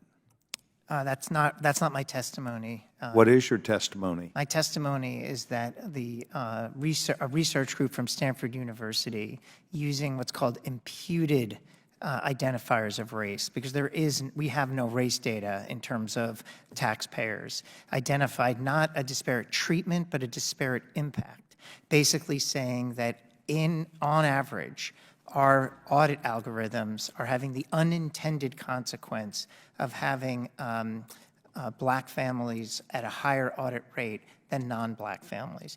And this is an analysis where you're not using actual race data, you're using what's called imputed race data. So we don't collect race data, and we don't plan to. So you have made changes as a result of this. Yeah, the goal is to adjust the approach and then working either internally or with external stakeholders, again, using an imputed race methodology, ensure that any efforts that the IRS is undertaking in audit are fair across all demographics, not just race. So fair, if you are applying the law as it were, and you didn't know whether someone, their ethnicity, their race, you changed how you look at the law based upon some consideration.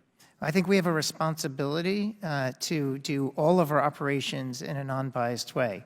There should be no disparate impact or treatment based on But you were political following the affiliation, law. race, age. Right, and so in following the law, I think our responsibility under the law is to make sure that IRS operations are carried out without a disparate impact on any particular minority population or political group. And so the type of study that Stanford did is helpful. It basically gives us an outside-in perspective and says, we've studied it, we don't have the race information, but we are able to impute race, and I think the Congresswoman entered the report into evidence, and so the methodology of how they imputed race is in the report. We looked at it and we said, yes, based on this analysis, we agree that the way we are selecting cases for audit is having a disparate impact. That would not be consistent with what we believe our responsibilities under the law are, which is to implement the tax code as fairly as possible across all demographics. And so we're making changes in the hopes that the next time this is tested, that the disparate impact no longer exists. Find it very interesting. I will look at that because it seems like it's a threshold by which you would look at people. Is that more generally, specifically correct? I don't think so. I mean, the first big step that we took was to just reduce the volume of audits for refundable credits, not related to any demographic, just a specific cut in volume. Because the researchers, and in that Stanford report that's now in evidence, indicate— What would that figure be then? You went from this to what? I can get you that data. I am interested in that because I want to be realistic that I think you're entitled to set thresholds. And I want to be realistic about what the numbers are. I don't want us to find a way to where we might be discriminating or discriminatory. But I would be interested in what those threshold numbers were and what you've changed them to. On behalf of this subcommittee, as the chairman and the ranking member Mfume, we want to thank both of you for taking time to be with us today. I want to thank you for taking time to speak with me the other day. I told you that we would try and be fair. I told you we would probably be prompt. I did not know that we were going to get off like this, but I just want you to know that I appreciate what you have done and taken the time here, and also from the GAO. Does the distinguished ranking member have any comments that he'd like to make? Distinguished gentleman is recognized. Thank you very, very much, Mr. Chairman. I want to thank you for your guidance on this issue as we have spent a lot of time talking and trying to figure out a bipartisan method to get us to these hearings so that we could receive this testimony and have an opportunity to go over it, as we both want to, I think, without a doubt, make sure that going forward, IRS is more effective, not less effective.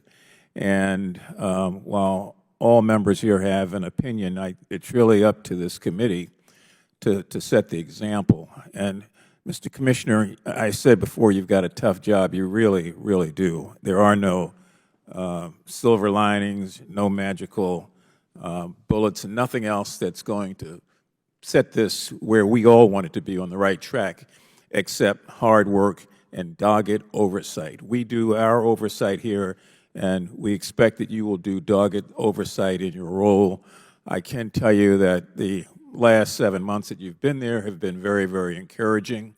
And we hope that the information provided by GAO, which are not touch points but guideposts, will be taken seriously. But not only that, but reviewed periodically with GAO to find out if, in fact, things are indeed working. It's a tough road to hoe, but somebody's got to do it, and it looks like you're it, sir, because we recognize we can't do without the IRS in this country, and yet we all know that we want it to be better each and every year. And one of the ways to do that is to make sure that it is properly funded to be able to do those sort of things.